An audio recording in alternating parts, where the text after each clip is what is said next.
The billionaire's Christmas deal. One night, as his fake girlfriend changed everything, the elevator doors opened on the 47th floor, and Olivia Carter already knew something was wrong. Adrian Moretti never called anyone to his private office after 8. Never. The man ran his empire on schedules so tight they bled, and tonight he'd shattered his own rule for her. The quiet assistant nobody noticed. When she stepped inside, he didn't look up from the window. He just said 7 words that would rewrite her entire life. I need you to be my girlfriend. If you're watching this story unfold, hit that like button and drop the name of your city in the comments. I want to see how far Olivia and Adrian's story travels tonight. Stay with me until the very end.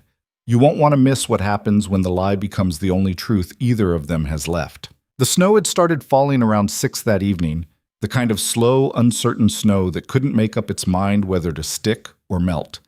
And by the time Olivia Carter left the Moretti Tower lobby at 7:45, there was already a thin crust of it on the shoulders of every coat on Park Avenue. She wasn't wearing the right coat for it. She almost never was. The wool one her mother had bought her for Christmas 3 years ago had finally given up at the seams that October. And Olivia had been telling herself for 6 weeks that she'd replace it as soon as the bonuses came in. The bonuses never came in, of course, not for assistants, not for the ones who stayed late every night and said, "Of course," and right away, and no problem at all, Mr. Moretti. So she pulled the thin trench tighter around her ribs and walked faster, her shoes slipping a little on the wet concrete, her bag thumping against her hip in time with her pulse. She was going the wrong direction. Home was south. The subway was south.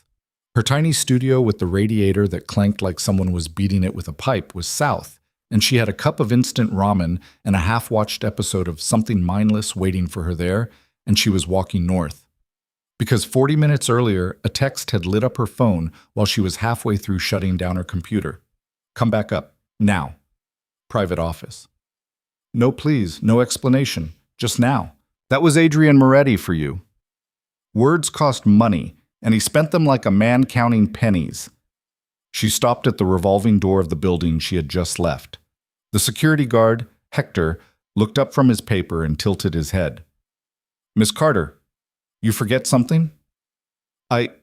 She tried to laugh, and it came out wrong. "He wants me back upstairs." Hector's eyebrows went up maybe half an inch, which for Hector was the equivalent of a full-body recoil.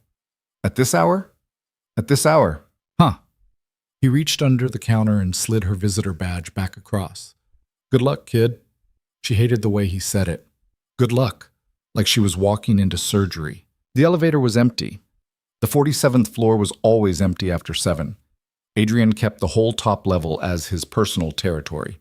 His office, a conference room she'd only been inside twice. A small kitchen stocked with coffee that cost more per pound than her rent per square foot. And a long, silent hallway with carpet so thick you could hear your own heartbeat. She heard it now. She also heard his voice, low and clipped, through the frosted glass of his door. A phone call. Italian.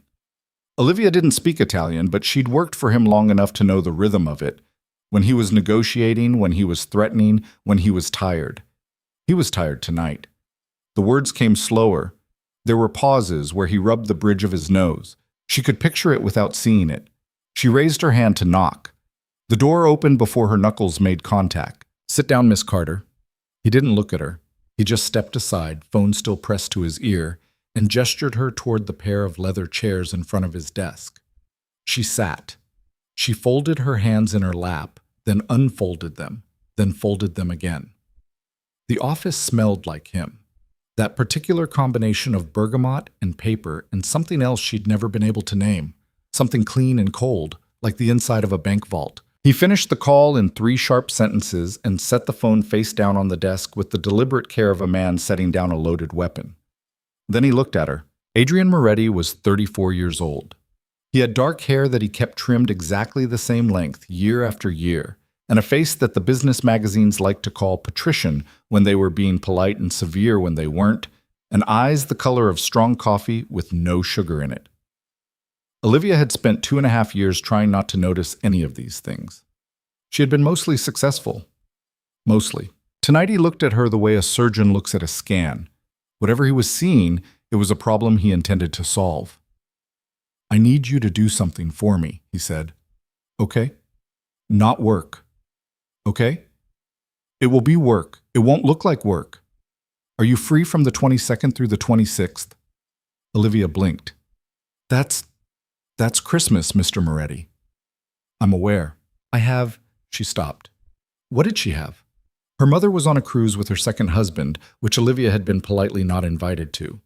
Her sister was in Seattle with the new baby. Olivia had in fact been planning to work through Christmas and take the day off on the 26th to sleep. I'm free, she said. Good. He didn't sit down. He walked to the window instead and stood there with his back to her, looking out at the snow and the city and whatever it was he saw when he looked at those things. She had never once seen him look relaxed at that window. He always stood like a man who expected the glass to break. What I'm about to tell you doesn't leave this room, he said. Not to HR, not to my brother, not to the friend you text on your lunch break. Marissa. Marissa, are we clear? We're clear. Say it, Miss Carter. It doesn't leave this room. He nodded once, still not turning around. My family, he said, is hosting Christmas at the house in Greenwich this year. My mother will be there. My grandmother. My brother Luca, his wife, their children. My Aunt Teresa, who runs the shipping division and has opinions about everything. My cousin Dante, who has fewer opinions and more hands. The whole production.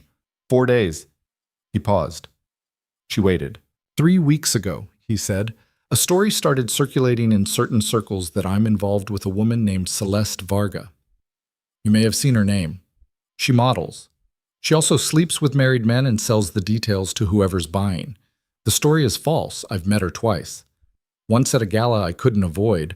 Once when she showed up uninvited at a restaurant I was at with investors. She has photos of both. She's been shopping them. Shopping them where? He finally turned around. Everywhere, Miss Carter. That's the problem. The board of a company I'm about to acquire has a morality clause the size of a small country. My grandmother is 87 years old and watches more gossip television than is healthy for a person. And my mother, he almost smiled. Almost. My mother has been asking me when I'm going to settle down since I was 19, and she can smell a lie at 100 yards.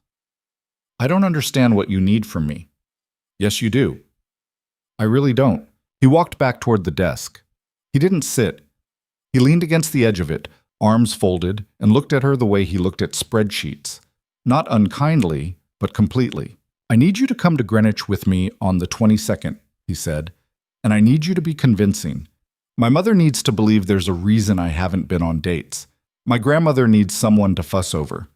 The Varga story needs to die, and it dies when it has to compete with a real, visible, credible relationship that predates it. 4 days.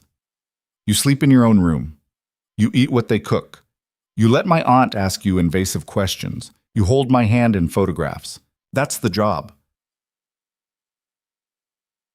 Olivia found she had stopped breathing somewhere in the middle of that speech and started again only because her body insisted. Mr. Moretti? Adrian? What? If you're going to pretend to be in love with me for 4 days, Miss Carter, I don't think you can keep calling me Mr. Moretti. It's going to look strange. Oh, right, she laughed. It was a terrible, small laugh. He didn't return it. Why me? She said. He looked at her for a long moment. Because you're the only person who works for me who has never once, in 2.5 years, tried to make me like her, he said. Which means I actually do. The sentence landed in the room like a coin dropped on marble. It rang for a second and then went still. Olivia opened her mouth, closed it. She started. That's the honest answer. The less honest answer is that you're smart, you're observant, you don't rattle, and you can keep a secret. My family will try to pick you apart. I think you can survive it. Most of the women in my life couldn't. Mr. Adrian, there's money, obviously. She flinched. She hadn't meant to. He saw it. I'm sorry, he said. And he actually did sound sorry in the flat, unpracticed way of a man who wasn't used to the word. That came out like I was buying you. I wasn't. You'll be working. You deserve to be paid. I don't want money. Everyone wants money, Miss Carter. I don't want your money for this. The words came out sharper than she'd meant them to, And for the first time since she'd walked into the room, something in his face shifted. Not offense, something closer to surprise, like she'd moved a piece on the board he hadn't expected to move. "Then what do you want?" he said. She thought about it. She thought about the thin coat, the ramen, the radiator. The way she'd stood at Hector's desk 20 minutes ago and let him call her kid. "A week off in January," she said. "Paid. With a real replacement, not someone who dumps everything on my desk on my first day back. And nobody from the office calls me or emails me during that week. Not you, not Patrick, not anyone. Done. I mean it. I said done. And," she swallowed, "and if at any point I want to leave, I leave. I don't need permission. I don't need to explain. I just go." He looked at her for another long second, then he nodded. "Agreed. Then I'll do it." And that was it. That was the whole thing. She had walked into that office 15 minutes earlier as Olivia Carter, executive assistant, second floor, and now she was walking out as something with no job description in the world. And the weirdest part was that her hands weren't even shaking anymore.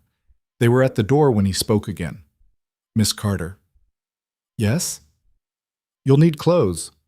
"I have clothes." He gave her a look that was almost gentle, almost apologetic. The look of a man who had seen her clothes, all of them, for 2.5 years, and had been polite enough until now not to mention it. "Not for this," he said. "I'll have someone call you tomorrow." But she didn't take the subway. She walked. It was 9 o'clock and the snow had thickened into something real, and she walked all the way from Midtown to the little diner on 9th Avenue that Marissa liked, because the pies were bad in a way that felt personal, and she sat in a booth by the window and ordered coffee and didn't drink it. Her phone buzzed at 9:12. "Marissa, you alive? Marissa, you usually text me by 8 and you're not at home." "BC, I went by." "Marissa." "Olivia." "Marissa." "Olivia Carter." "If you got murdered, I'm going to be so mad." Olivia laughed out loud. The man at the counter 2 stools down glanced over. She pressed her hand to her mouth. "Olivia." "I'm at Phil's. Come." "Marissa." 10 pepines. Marissa came in 8, coat unzipped, hair wet from the snow, and slid into the booth with the urgency of a woman who had been promised a murder and wanted to hear every detail. She looked at Olivia's face for 2 seconds and then said, "Oh no. Oh, sweetheart. What did he do?" "Who?" "Him. Moretti, you've got the face." "What face?" "The face you had when he made you work on the 4th of July. Only worse. What did he do?" Olivia opened her mouth to say nothing. What came out instead was, "He asked me to pretend to be his girlfriend." The waitress chose that exact moment to arrive. Marissa held up one finger, not taking her eyes off Olivia, and said, "Coffee. Black. Pie. Whatever's worst. Thank you." The waitress left. Marissa leaned forward. "Say that again." Olivia said it again. "For a wedding?" "For Christmas. In Greenwich. With his whole family. For 4 days." "Olivia." "I know." "Olivia." "I know. You're going to do it, aren't you?" "I already said yes." Marissa sat back. She looked at the ceiling. She looked at Olivia. She looked at the pie that hadn't arrived yet. "Okay," she said. "Okay. Okay, I need you to listen to me very carefully, because I love you. And I have loved you since freshman year of college when you let me copy from your notebook, and I never paid you back for that. And so I am going to tell you the truth even if you don't want to hear it." "Marissa, you are in love with him." "I am not." "Olivia." "I'm not, Marissa. I work for him. He's not even nice. He's not mean, but he's not nice. He's a client, basically. He's your boss. He's functionally a client. I barely see him. You text me about him every single day. I text you about work, and work happens to... Yesterday you texted me, quote, "His hair's doing something weird today. I don't like it," close quote. That was at 10:47 in the morning. That is not a text about work. Olivia opened her mouth, closed it, opened it. That was one time. That was Wednesday. The pie arrived. The coffee arrived. Marissa thanked the waitress like her life depended on it, waited until she was gone, and leaned forward again on her elbows. "Listen," she said, quieter now. I'm not going to tell you not to go. I know you, and you already decided in that office. And the second you decide something, you're a brick wall. So I'm just going to say this one thing, and then I'll shut up and eat my bad pie. Fine. This man asked you to be his fake girlfriend because he knew you would say yes. And he knew you would say yes because he pays attention to you. And men like him don't pay attention to anybody unless they want something. And I don't mean the Christmas thing. I mean the other thing. There's no other thing. Marissa, he is not. There's no other thing. Eat your pie. Marissa ate her pie. She made a face at it and ate it anyway. For the record, she said, after a long minute of chewing, this is either going to be the best Christmas of your life or it is going to end with me identifying a body. There is no in between. You understand that, right? I understand. And you're still going. I'm still going. Okay. Marissa reached across the table and put her hand over Olivia's. Her fingers were cold from the walk. Then text me every single night. Every night, Olivia. Even if it's just a thumbs up, even if it's nothing. If I don't hear from you by midnight, I'm calling the Greenwich police and I am telling them a very rich man kidnapped my best friend. That's not going to happen. I am telling them with detail, Olivia. Okay. I am going to describe his face. Okay. They sat there for a while after that without talking. The snow pressed against the window. The waitress refilled their coffees without asking. At some point, Olivia realized she was smiling, just a little, just at the corner of her mouth. And she couldn't remember exactly when she'd started. She didn't tell Marissa what he'd said. The only person who works for me who has never once, in 2.5 years, tried to make me like her. Which means I actually do. She wasn't ready to say that out loud. She wasn't sure she ever would be. The call came the next morning at 7:15. Miss Carter, my name is Deirdre. I dress Mr. Moretti. As of this morning, I also dress you. Are you free at 10? Yes. I have work. Mr. Moretti is aware. 10 o'clock. I'll send a car. The car was black. The driver was polite. The place Deirdre took her to didn't have a name on the door, just a brass plate with a buzzer, and the inside smelled like lavender and money. Olivia stood in the middle of a room that was bigger than her apartment while a very thin woman walked around her in slow, evaluative circles and made small humming noises. Size 6 on the bottom, 4 on the top. You've lost weight this year, haven't you? Maybe a little. Stress or sadness? I'm sorry? Stress or sadness, darling. One is fixable in about 6 weeks. The other takes longer. Stress, I guess. Good. We'll put you in greens. Greens for Christmas, reds for the dinner, and something in cream for whatever the grandmother makes you do in front of the tree. She'll make you do something, you know. She always does. Stand still. Olivia stood still. Things were brought. Things were held up against her shoulders and her hips. A dress in a color she had never seen before, somewhere between emerald and the deep part of the ocean, was slipped over her head, and when Deirdre turned her to face the mirror, Olivia didn't recognize the woman looking back. There, Deirdre said softly. There she is. Olivia didn't know what to say. She didn't say anything. The one tomorrow will be harder, Deirdre said. The one tomorrow you'll wear to meet his mother. You're going to think it's too much. It isn't. Trust me. His mother is too much. You need to match her. Have you done this before? Dressed a woman for him? Yes. Deirdre's hands paused just for a second in the act of pinning a hem. No, she said. No, I have not. He's never asked before. Hold still, darling. I don't want to stick you. Yeah. On the morning of this 22nd, the car came for her at 8:30. Olivia had slept maybe 3 hours. She had packed, unpacked, repacked, called Marissa twice, thrown up once in a way she refused to think about, and spent a full 20 minutes in front of her tiny bathroom mirror trying to put on mascara with hands that would not stop trembling. She gave up. She wiped it off. She tried again. She got most of it on her eyelashes. At 8:28, the buzzer rang. She went downstairs carrying 2 suitcases that Deirdre's people had packed for her and a small overnight bag of her own stuff, her book, her phone charger, her mother's old silver necklace that she wore when she was scared, and stepped out onto the curb. The car wasn't a town car. The car was a car. A black SUV, yes, but not the kind she'd been expecting. And the man standing beside it in a charcoal coat with snow on the shoulders wasn't a driver. "You're early," Adrian said. "You're earlier." "I don't trust other people to drive me in bad weather." "It's not bad weather. It's going to be." He reached for her suitcases before she could stop him. His hand brushed hers. Neither of them reacted exactly, but neither of them moved away for a second longer than they needed to, either. And then the moment passed and he was loading her bags into the back and she was standing on the sidewalk watching him do it.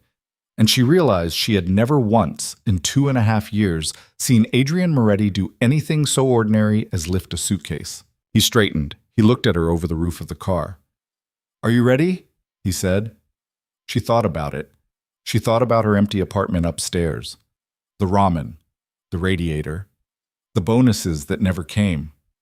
She thought about Marissa, curled in her booth at Phil's, saying men like him don't pay attention to anybody unless they want something. "No," Olivia said honestly, "but let's go anyway." He almost smiled. "Good answer," he said. They drove in silence for the first 20 minutes. The snow hadn't started up again yet, but the sky was the color of cold iron and you could feel it coming. Adrian drove the way he did everything else, efficiently, attentively, without wasted motion. Both hands on the wheel, eyes on the road.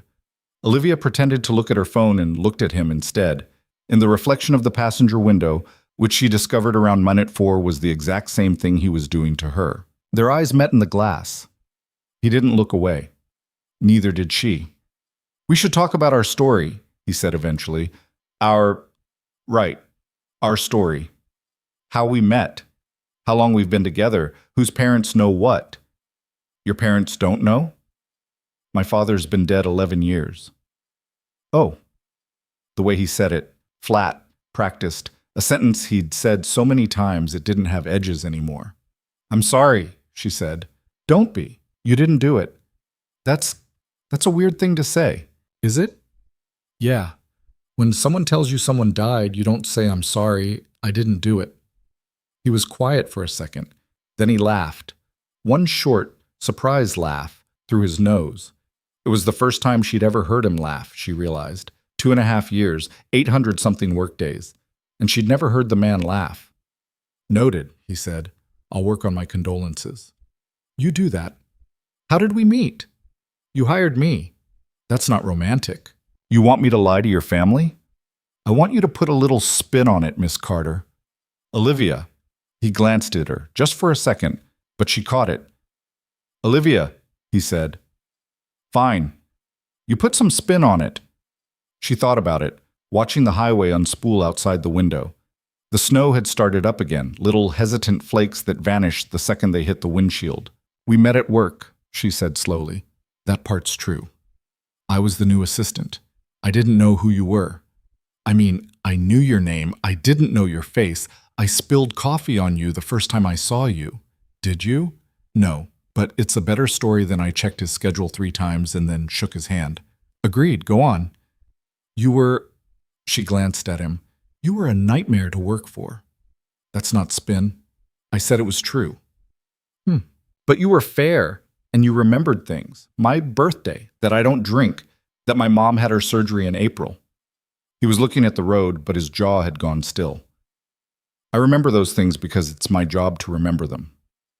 Okay? It is. Okay, Adrian.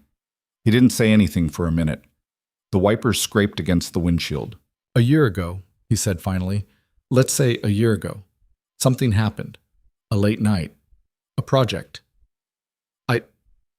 I walked you to the subway. It was raining. I offered you my umbrella, and you wouldn't take it, and we both got soaked, and that was the first time either of us thought, oh, is that plausible? Yes, that's plausible. That would be plausible. Good. Did we ever... She stopped. In the story, have we slept together? I was going to say kissed. Olivia. Don't Olivia me. You're the one who... Yes. In the story, we've been together a year. Okay? My family will assume. Okay. They will ask. Your family will ask? You haven't met my family. She laughed. She couldn't help it. He glanced at her sideways, and the corner of his mouth did that thing again, that almost smile, and the car kept moving through the snow. And somewhere around exit 14, Olivia realized she wasn't scared anymore. She was something else. She wasn't ready to name it. The Moretti house in Greenwich was not a house. Olivia had prepared herself for a large house. What she was not prepared for was the thing that rose up at the end of a long gravel driveway as the SUV crunched slowly toward it. 3 stories of pale stone with ivy on the east wall and a fountain in front of it that was running even in December somehow, steam rising off the water. Every window was lit, every single one. "Oh," Olivia said. "Yeah." "Your mother lives here alone?" "My mother lives here with a housekeeper, 2 dogs, a gardener who she is probably sleeping with, and the ghost of my father who she talks to out loud when she thinks no one's listening." "Adrian."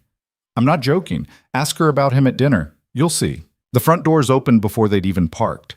A woman stepped out.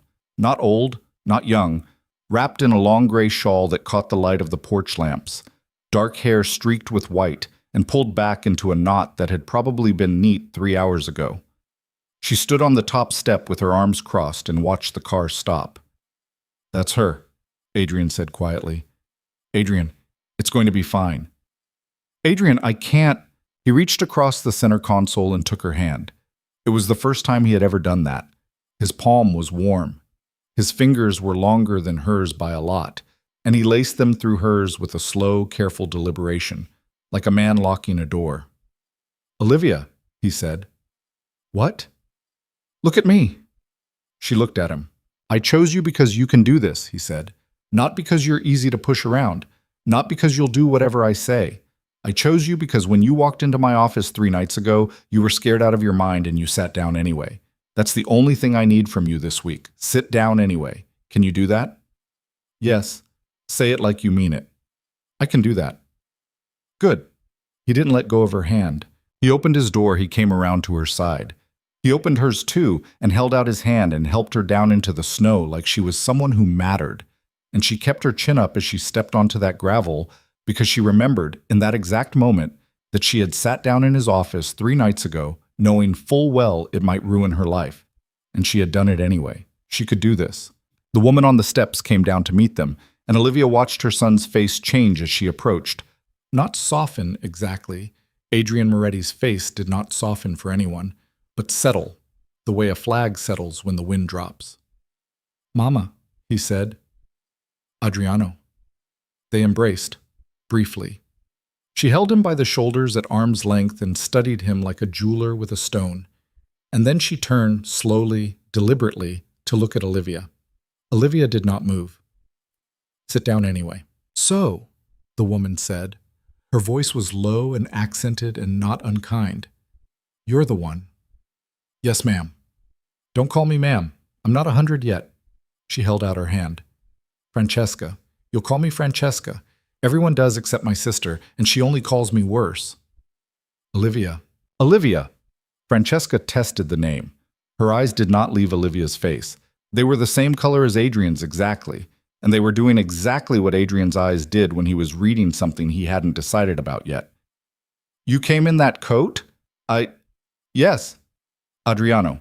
She came in that coat." "Mama." "In this weather, you let her come in that coat." "Mama."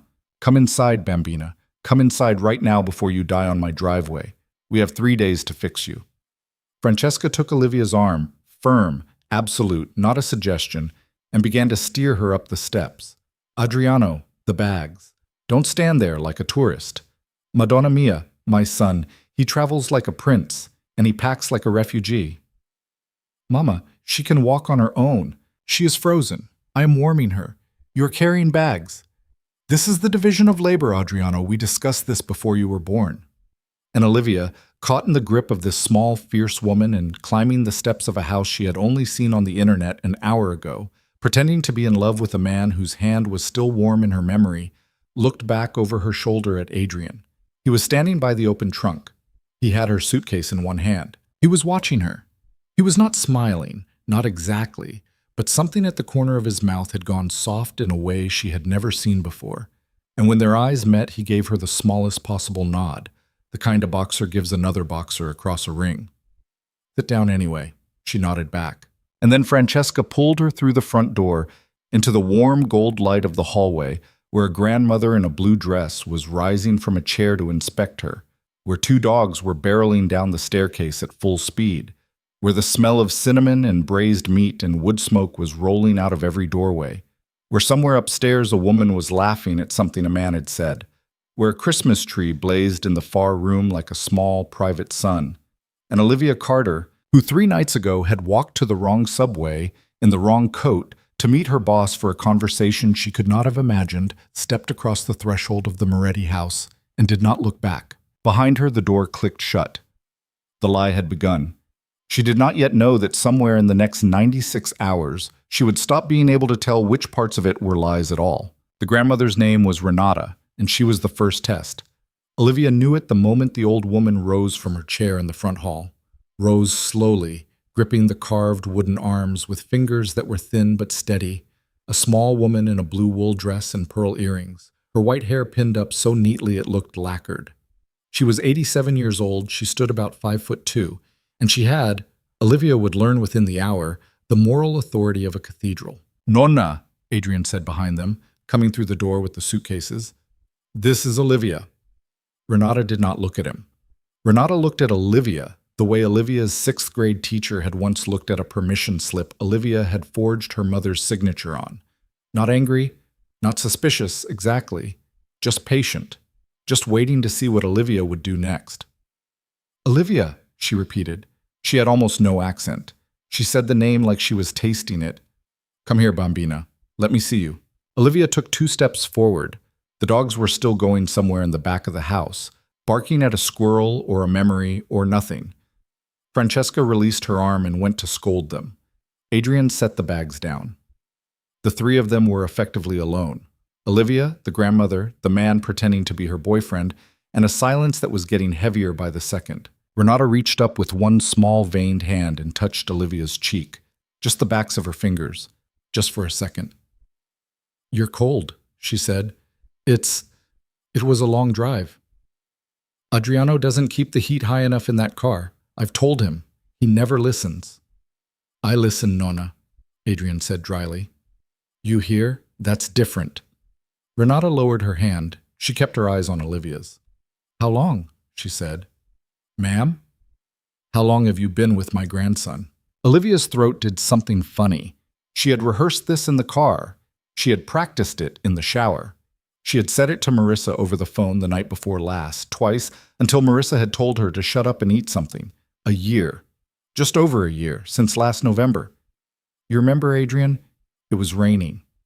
"A year," she heard herself say. Her voice came out steadier than she expected. "Just over? Last November?" "November. Yes." Renata turned her head just slightly and looked at Adrian. "You didn't tell me," she said. "I didn't tell anyone, Nonna. Not even me.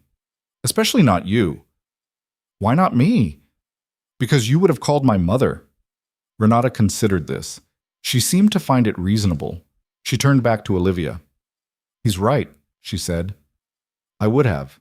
And Olivia would remember this later, for a long time, because it was the first small unexpected grace she received in that house, and she had not earned it yet. The old woman smiled. It was not a large smile. It was not a warm smile exactly, but it was a real one. "Well," Renata said, "you've survived the driveway. Come in. Take off that coat. My daughter-in-law will burn it if you leave it near her." "Nonna." "I'm not joking, Adriano. She has burned 2 coats in my lifetime. Ask her about the orange one." Francesca, returning from wherever she had put the dogs, made a sound in the back of her throat that was not agreement and not disagreement. She took Olivia's coat herself, with the air of a woman accepting evidence, and hung it in a hall closet that smelled of cedar. "The orange coat deserved it," she said to no one. "Come kitchen, you eat. Adriano, bags upstairs. 3rd door on the right for her, the blue room, it gets the afternoon sun. Don't put her in the green one has that draft." "She doesn't have to stay in the blue room, Mama." "She absolutely does. She's a guest." She's a guest, Adriano." There was a pause. a single beat. Something passed between mother and son in it that Olivia didn't understand. A look, an old argument, a rule being reasserted. Francesca did not raise her voice. Adrian did not lower his eyes. But after 2 seconds, he nodded once, tightly, and said, "The blue room. Fine. Good boy. I'm 34 years old. And still a boy. Up, bags." He went. Olivia watched him go up the wide, curved staircase with her 2 suitcases, one in each hand, the muscles of his back moving under his sweater in a way she had definitely not noticed. Definitely not. And she turned back to find both Francesca and Renata watching her watch him. Francesca's mouth twitched. Renata's did not. "Kitchen," Francesca said firmly, and began to walk. The kitchen of the Greenwich house was not a kitchen the way Olivia's apartment had a kitchen. The kitchen of the Greenwich house was a room you could have held a small wedding in. A long farmhouse table running down the center of it, copper pots hanging from a rack above an island bigger than her bed, 2 ovens set into the wall, a fireplace at the far end that was actually burning, actual logs, actual flames. A woman in a white apron was stirring something enormous on the stove. She looked up, nodded at Olivia, and looked back down. "That's Marta," Francesca said. "She runs this house. If she tells you to do something, you do it. If she tells me to do something, I do it. It's very simple." "Hi, Marta," Olivia said. Marta nodded again without turning. "Sit," Francesca said, pointing at the table. "Eat. You look like you haven't eaten since Tuesday." I had breakfast." "What?" A granola bar." "Madonna." A bowl of something hot and fragrant appeared in front of Olivia before she had fully pulled her chair in. A slice of bread. A small glass of red wine she did not remember being offered. Francesca sat down across from her, folded her hands, and watched her eat. Olivia was not hungry. Olivia was the furthest thing from hungry a human being could be. Olivia's stomach was a closed fist under her ribs, and the smell of the soup, tomato, garlic, something green and herby, was making her dizzy. But Francesca was watching, and Marta was watching without seeming to, and Renata had settled herself into a chair by the fireplace, with her hands in her lap, and was also, somehow, watching. And Olivia understood with the clarity of a flare going up over a battlefield that this meal was not about the food. She picked up the spoon. She ate. After the 2nd spoonful, her body realized it actually was hungry. After the 4th, her shoulders dropped half an inch. Francesca watched this happen the way a gardener watches a plant finally accept water, and then, only then, she began to speak. "So," Francesca said, "Olivia Carter. From where?" "New York, originally upstate, a town called Millbrook." "Millbrook, near Poughkeepsie. You know it?" "I drove through it once in 1997. It had 1 traffic light. Does it still?" "2 now." "Progress." Francesca tasted it dryly. "What do your people do, Olivia from Millbrook?" "My mom's a nurse. She's remarried now. She lives in Florida. My stepfather sells insurance. My dad, my real dad, was a contractor. He passed away when I was 19. Francesca's face did not change, but something in her eyes did, a small flicker.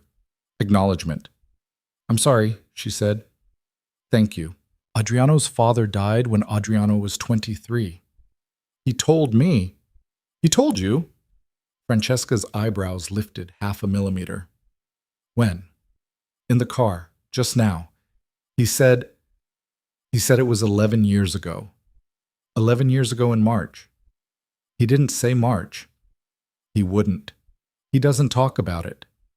Francesca picked up her own glass of wine. She had not been drinking it, but now she rotated the stem slowly between her fingers. "He's talked to you about it before, though, yes?" The question was casual. The question was not casual at all. Olivia felt it settle over her like a net. Francesca wasn't looking at her. Francesca was looking at the wine. And Olivia understood with a kind of cold precision she had not expected of herself that this was the first real test of the story she and Adrian had built in a car in the snow that morning. A story that had, very conveniently, not included a single word about Adrian's father. "Sit down anyway." "A little," Olivia said carefully. "Not a lot. He doesn't like to." "No, he doesn't. He told me it was a heart attack." "A guess." A guess based on absolutely nothing but the way Adrian had said 11 years. Flat, practiced, the cadence of a man who had given the short answer so many times it had worn a groove, and the way his mother was now turning the wine glass.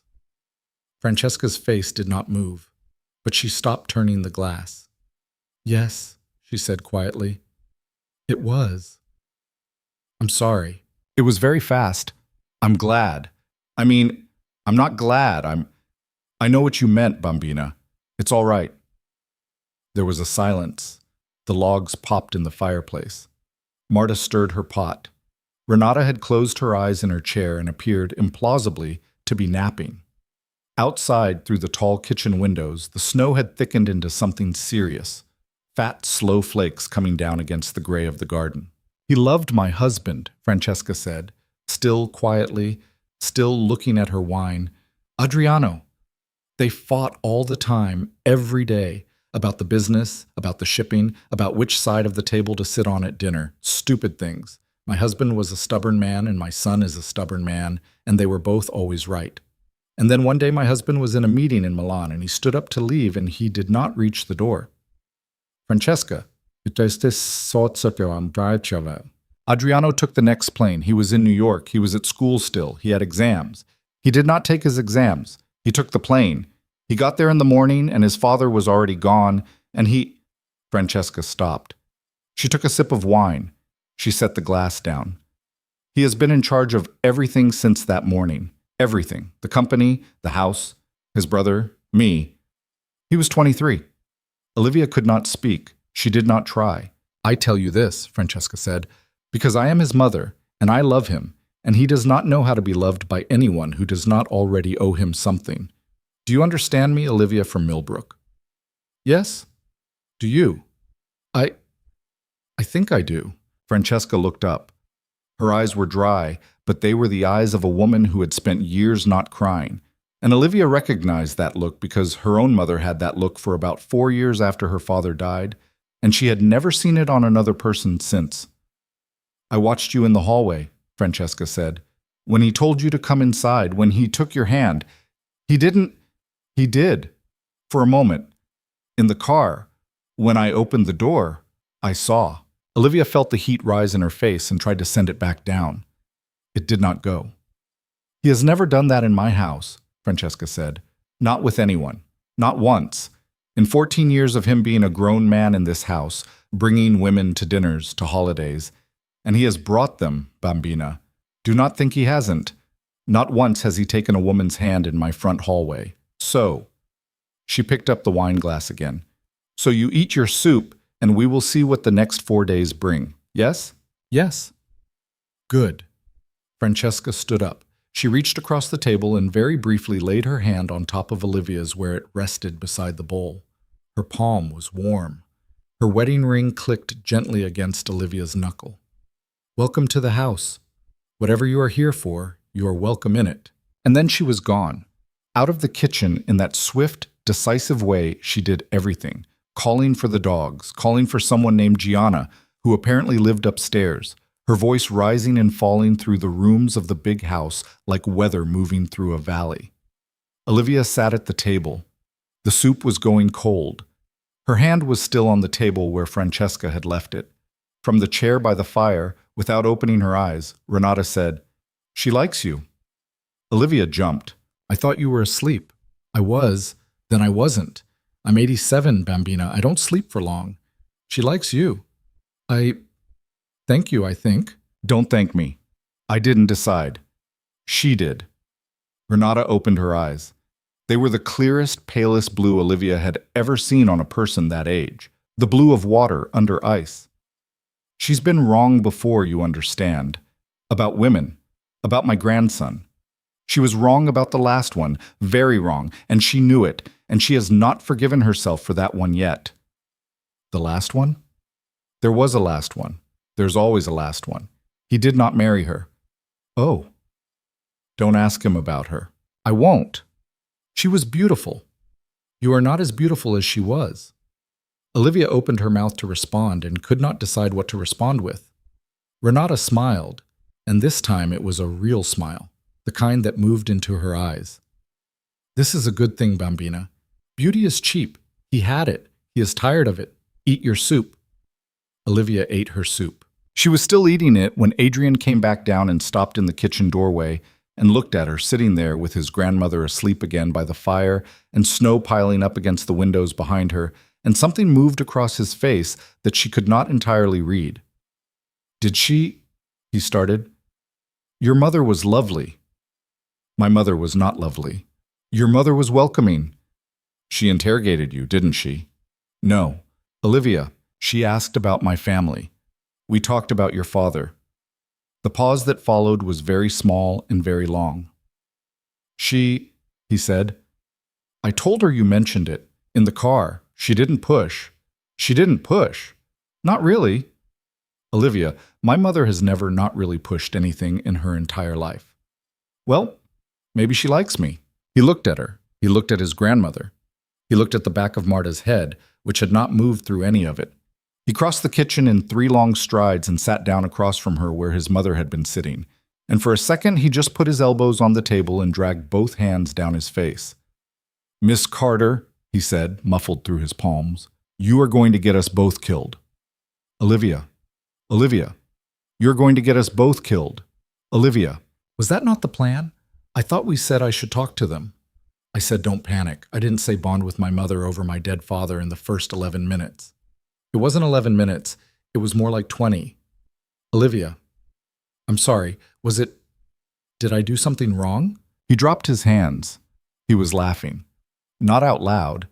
The small, tight internal laugh of a man who had not laughed in years and had lost the mechanism for it, so that it only came out as a kind of breath through his nose and a shake in his shoulders.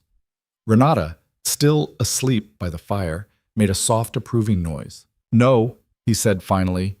"No, you didn't do anything wrong. You did. You did something right. I just didn't expect you to do it in the first 20 minutes. Give me a little warning next time." "How?" "I don't know. Kick me under the table." "You weren't at the table." "Then kick me when I get to it." She kicked him gently under the table. He froze. He looked at her. For 1 full second, his face did the thing it had done in the car, when their eyes had met in the reflection of the window. The watching thing. The thing with no performance in it at all. And then he shook his head and leaned back in his chair. "Unbelievable," he said quietly. "You said to." "I know what I said." Marta at the stove coughed in a way that was clearly not a cough. Renata, by the fire, smiled with her eyes closed.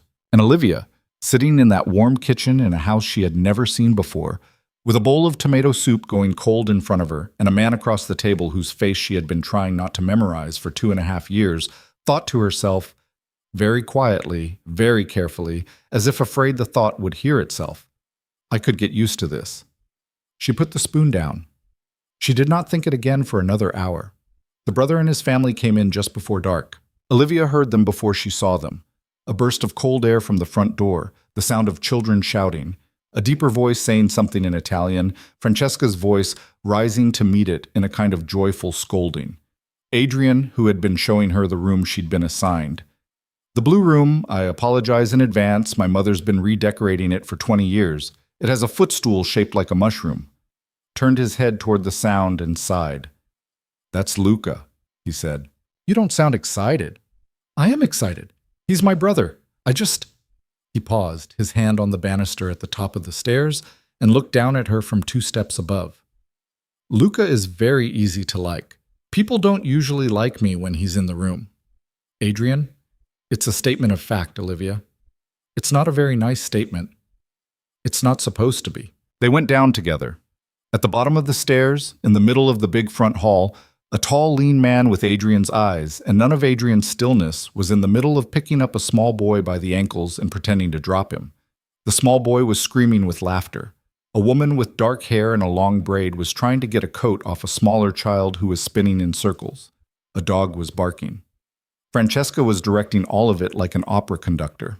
"Adriano, finalmente, tell your brother to put my grandson down before he breaks him." "Luca, put him down." "He likes it." "She didn't ask if he likes it. Put him down." Luca grinned, flipped the boy right side up, and set him on the floor with the casual competence of a man who had been doing this exact thing for years. The boy staggered, giggling, and ran full tilt into Adrian's legs and wrapped both arms around his knees. Zio Adri, Matteo, you're here. I'm here. Why are you here? For Christmas. Why are you here this year? Adrian paused. He glanced at Olivia. The boy, he was maybe 6, snub-nosed, missing a front tooth, followed his uncle's gaze, and his eyes went wide and serious in the way only a 6-year-old's eyes can go serious. You brought a girl, he said. I did. Is she your girlfriend? Yes. Mama said you didn't have a girlfriend. Mama was wrong. Mama is never wrong. Tell her I said so. From across the hall, without turning around, the woman with the braid said, Matteo, if you repeat that to me, I will tell Santa, and he will take everything back. Matteo released Adrian's knees, assessed Olivia with the frank appraisal of a tax inspector, and said, What's your name? Olivia. Olivia. He tested it. He seemed to find it acceptable. I'm Matteo. This is my sister Bianca. She's 3. She doesn't talk yet. She's broken. She's not broken, Matteo. She's late. Papa says she's late. Do you like dogs? Yes, I like dogs. Which ones? All of them, I guess. Matteo considered this. He tilted his head. He decided. You can come, he said gravely, and took her hand in his small, sticky one and began to pull her toward the back of the house. Olivia looked helplessly over her shoulder at Adrian. Adrian was, and she did not know what to do with this. Adrian was grinning, just for a second, a full, real, open grin, the kind that showed teeth, and it was gone before anyone else saw it, but she had. Go, he mouthed. She went. Luca caught up with her by the door to the back sunroom, walking at an easy, loose-jointed lope that was nothing like his brother's tight, vertical economy. Olivia, hi, I'm Luca, Adriano's older, dumber, better-looking brother. Younger, Adrian called from behind them. Technically younger, spiritually older. Hi, Olivia said, laughing. It's nice to meet you. It's nice to meet you. I did not believe you existed until about 90 seconds ago. My mother told me over the phone, and I said, Mama, if Adriano had a girlfriend, I would know about it, because he would have told me so that I could ruin it for him at Christmas. And she said, he didn't tell you. He didn't tell me either. He showed up with her in the driveway, and I said, then she doesn't exist. And yet, he gestured at her. Here you are, existing. Here I am. Matteo, let the poor woman walk. You're yanking her arm off. She's coming to see the dogs, Papa. The dogs can wait 3 minutes. Olivia, this is my wife, Sophia. Sophia, this is Adriano's girlfriend, who is a real person and not, as I previously suspected, an elaborate lie. Sophia, the woman with the braid, older than Olivia by maybe 5 years, tired around the eyes but warm in a way that landed immediately, smiled and shook Olivia's hand with the hand that wasn't holding a crumpled reindeer hat. Ignore them, she said. They're exactly like this with everyone.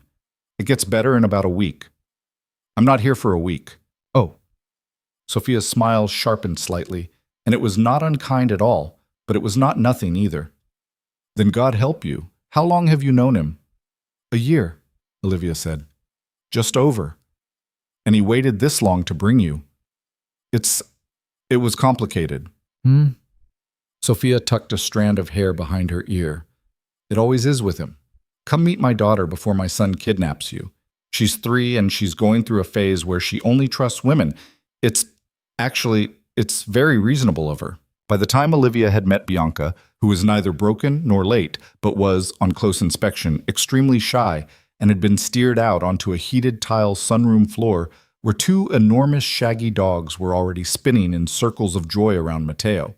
By the time all of this had happened, Adrian had somehow appeared at her elbow again, without fanfare. With a glass of water, he handed her like it was a prop in a play they both knew the blocking to. Drink, he said quietly. You're doing too much at once. You forgot to drink on the drive. How did you? I was watching. Drink. She drank. Okay, he said. Okay.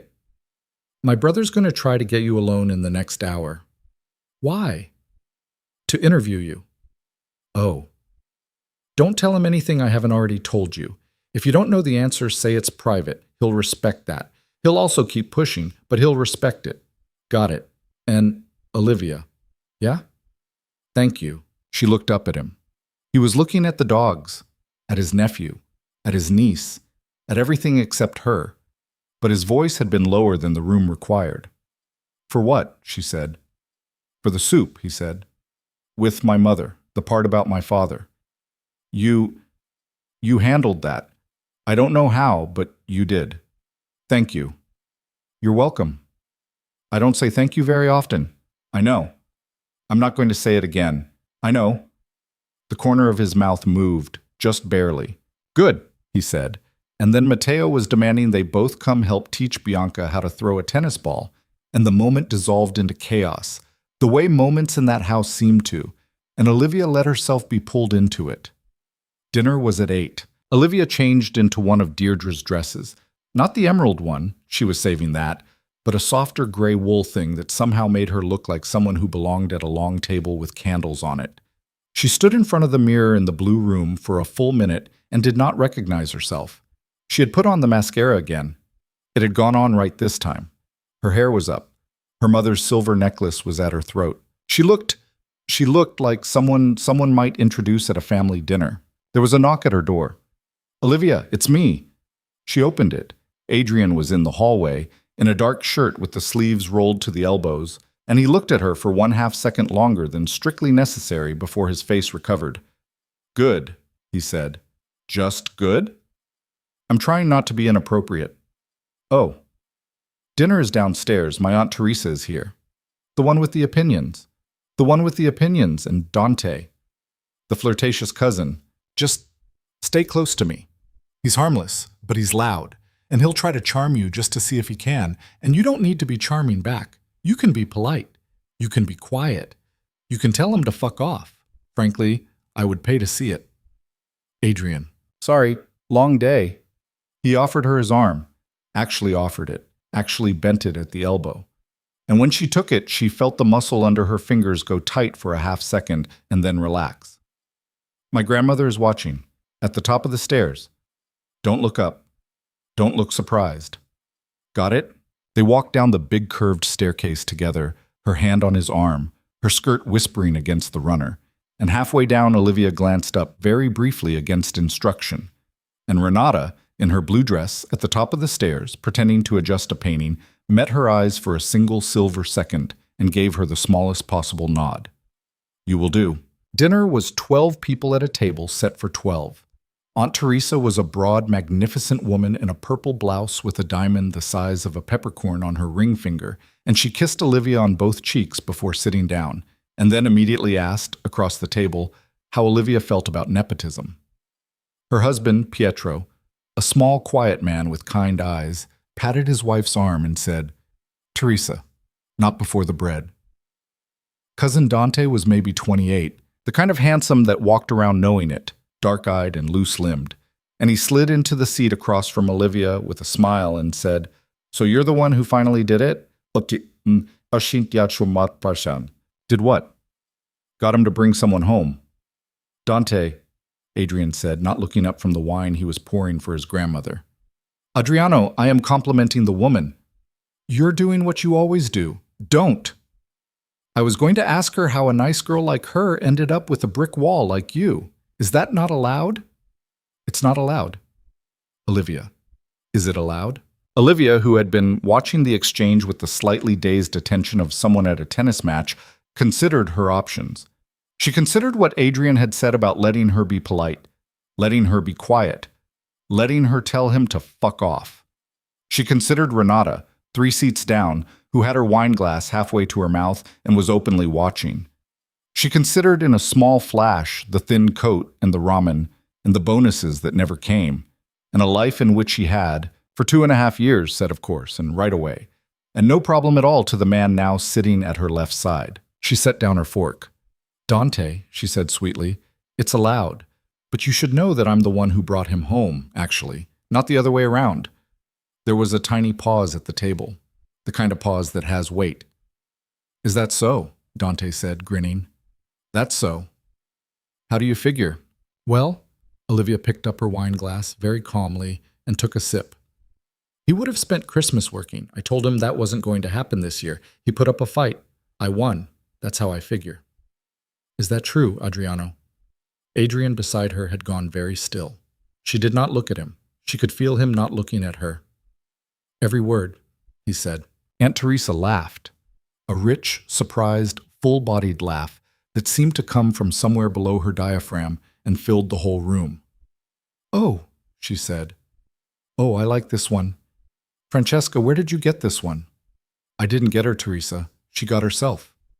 Pietro, pour this young woman more wine. She's earned it. Across the table, Dante sat back in his chair and gave Olivia the slow, appraising smile of a man recalibrating his strategy. His eyes did not leave her face. It was not a nice smile, entirely. It was the smile of a man who had just been told the game had rules he hadn't expected, and who was perhaps pleased about it. Under the table, out of view of everyone, Adrian's hand found hers. He didn't squeeze it. He didn't do anything dramatic.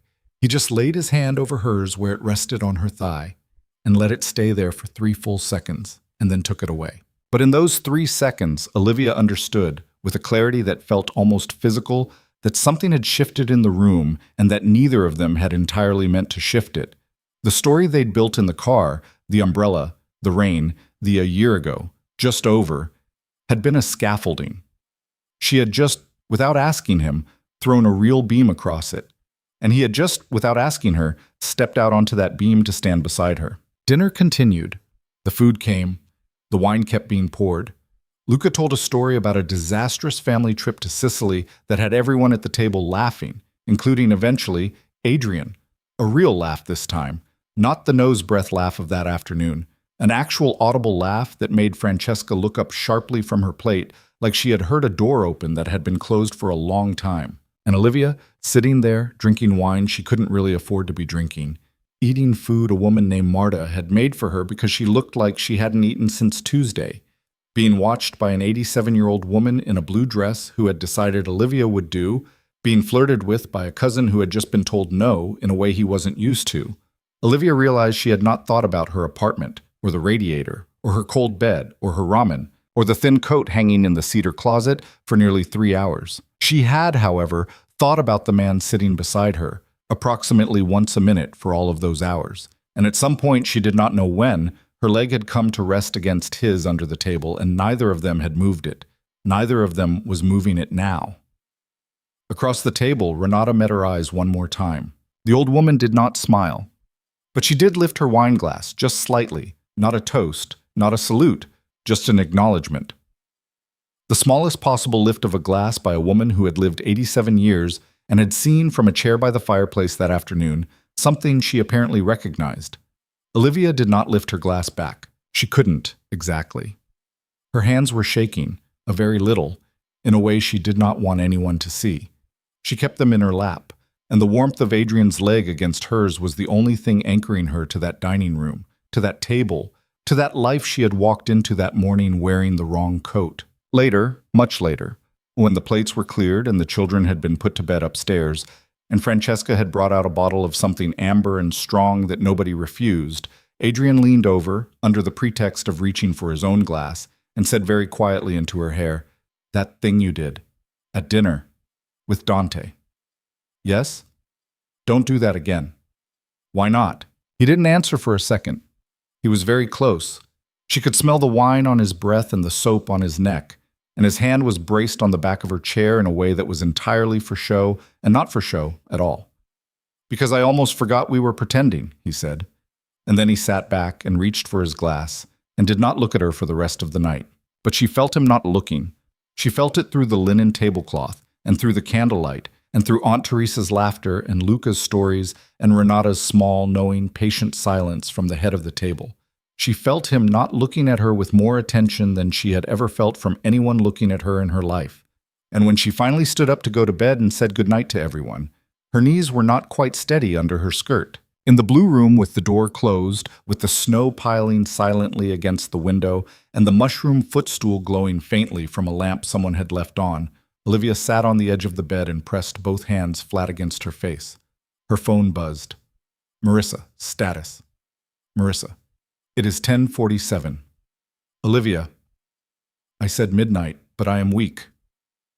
Olivia looked at the phone for a long moment. Her thumbs hovered. Olivia. Alive. Olivia. I am in trouble, Marissa.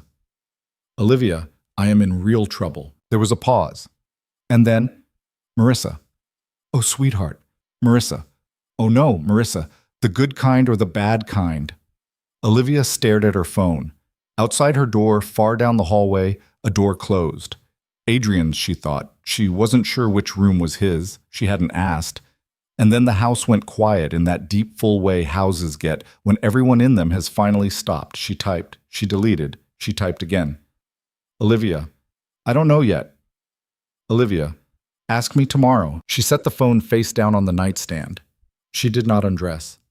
She lay back on the big soft bed in the blue room in her dinner dress and her mother's silver necklace, and she stared at the ceiling, and she thought about a hand laid over hers for 3 seconds under a table, and she did not sleep for a long, long time. She slept finally around 3.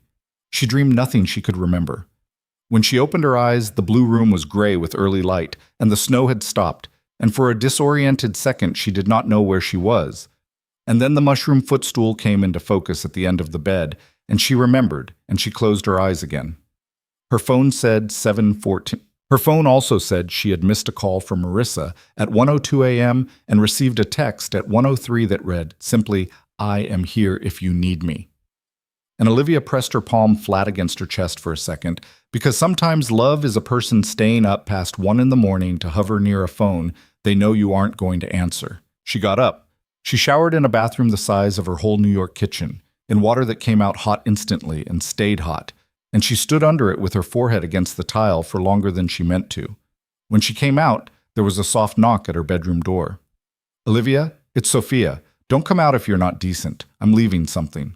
By the time she got to the door, Sophia was gone, and there was a mug of coffee on the little table in the hallway with a yellow post-it stuck to it. Black, no sugar. I guessed. If I guessed wrong, Marta is downstairs, and she will fix it. S. Olivia held the mug in both hands for a second and felt something in her chest fold over once, small and quiet, like a letter being put away. She drank the coffee. The guess had been right. Downstairs, the house was awake but lazy about it. The kitchen smelled of bread and butter. Matteo was under the big farmhouse table, apparently on a mission, and Bianca was sitting in a high chair methodically destroying a piece of toast. Francesca, at the stove in a long cardigan and no shoes, was arguing cheerfully with Marta about eggs. Adrian was not in the room. Morning, Bambina? Sit. Eat. You slept, yes? A little. Little is not enough.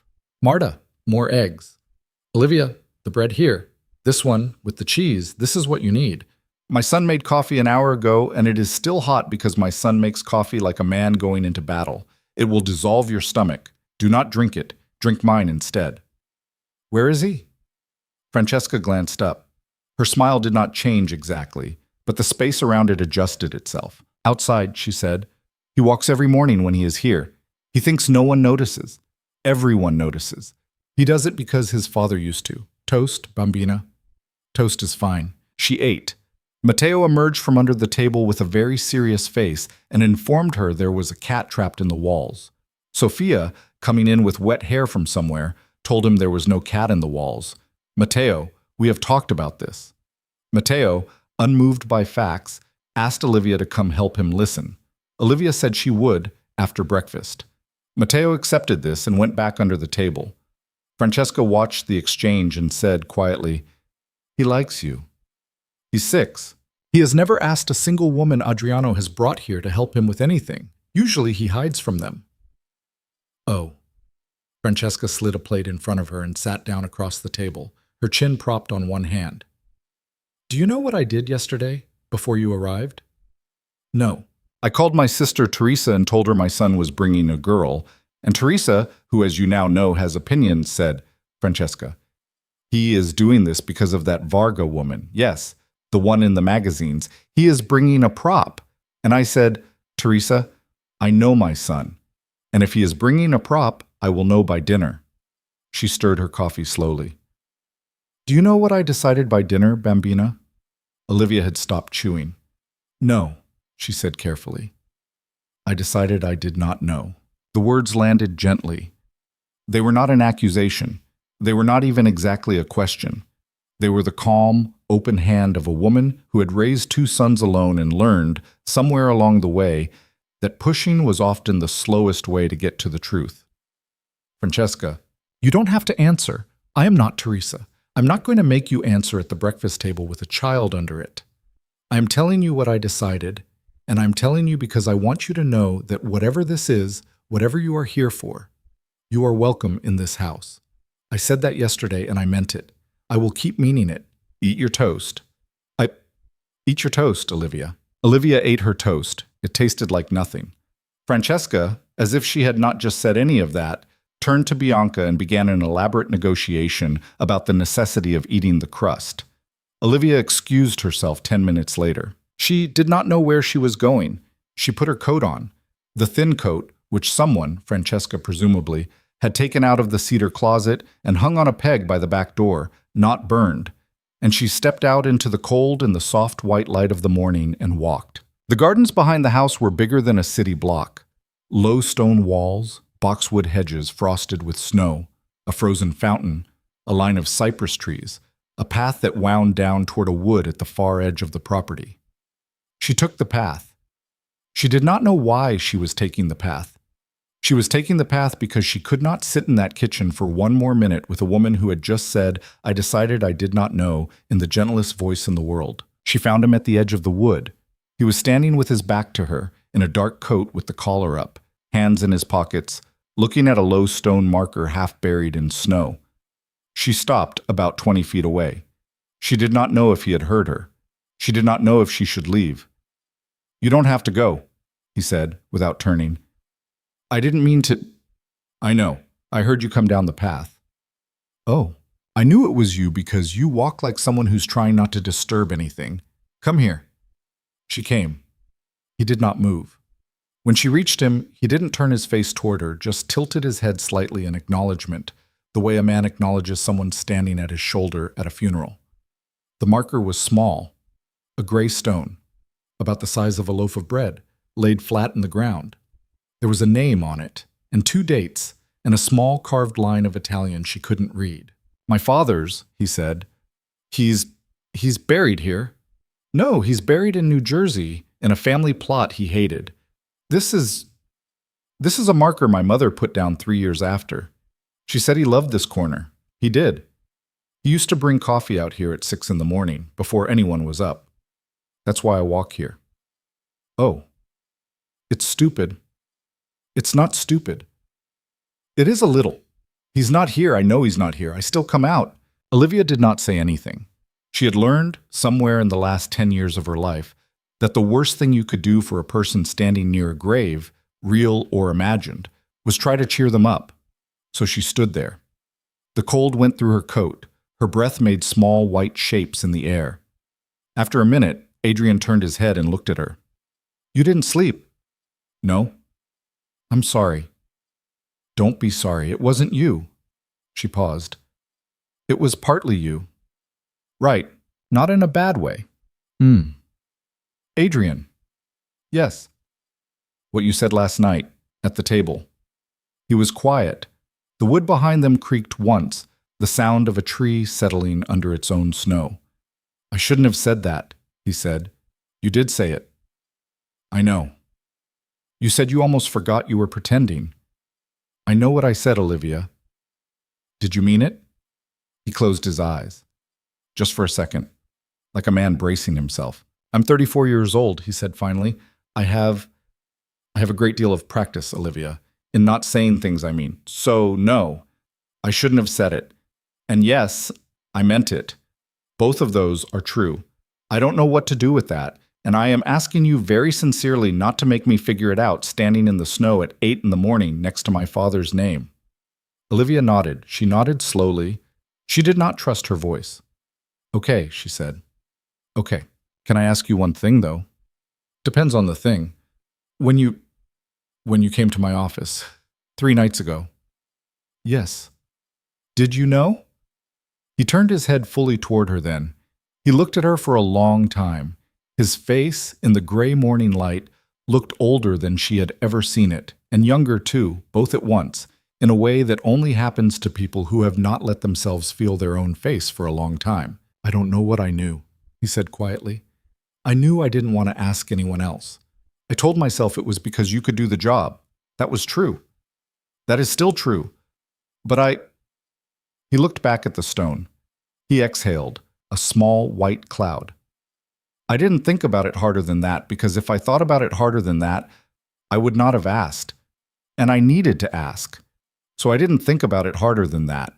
Does that answer your question?" "Yeah." "Good, because it's all I have." "Adrian." "Yes. My feet are very cold." He laughed. It was a small, surprised laugh, and he shook his head once, and then he offered her his arm. The second time he had ever done it, the second time in 2 days. And she took it, and they walked back up the path together. Halfway to the house, she tripped on a root hidden under the snow, and he caught her elbow before she went down. And he did not let go immediately, and neither did she. When they came through the back door into the kitchen, Matteo was still under the table, looking for the imaginary cat, and Francesca glanced up from her coffee and saw the snow on their shoes and the color in Olivia's cheeks, and she said absolutely nothing. She only smiled, very small, very private, at her own cup. The day got full after that. Aunt Teresa arrived again at 11, this time with Pietro and a trunk full of wrapped presents and a small, harassed-looking woman who turned out to be her assistant, a Miss Alvarez who never seemed to sit down. Dante drifted in around noon, smelling like cologne and the previous night's whiskey. More relatives Olivia had not yet met began appearing in 2s and 3s. A cousin B, who taught Latin at a prep school in Connecticut, a great-uncle Giuseppe, who was almost deaf and kissed Olivia on both cheeks and called her Anna, which no one corrected. And by 2 in the afternoon, the house was a warm chaos of voices and bells and the smell of roasting meat, and Olivia had not had a moment alone with Adrian since the wood. She did not need one. She was handling it. She found to her quiet astonishment that she was handling it. She let Sophia draft her into wrapping paper duty in the upstairs sitting room. She held Bianca for a full 20 minutes while Sophia took a shower, and Bianca, who was supposed to only trust women and was apparently still making up her mind about whether Olivia qualified, eventually fell asleep against her shoulder with a small wet fist tangled in her hair. She listened to Aunt Teresa hold forth about the shipping division for nearly an hour without getting a word in, and when Teresa finally said, "But listen to me, going on, you must be bored to tears," Olivia said, "No, actually the Genoa route is interesting. I didn't realize the schedule was seasonal." And Teresa stared at her for a full 3 seconds, and then turned to Pietro and said, "Pietro." She listened. Pietro. She listened.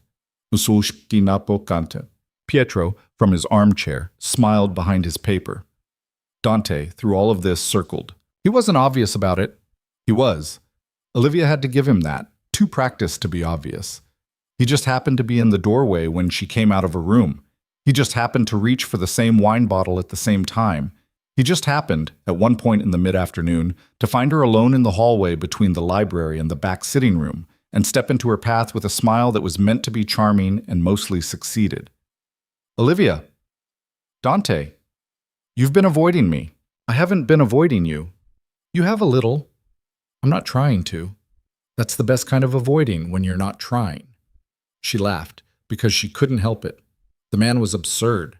The man was absurdly good at being absurd. And the laugh seemed to please him too much. He took a small step forward. Not a threatening step.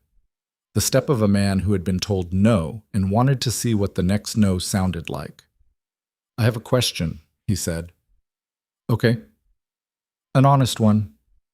"Okay. How does a woman like you end up with a man like him?" "What does that mean?"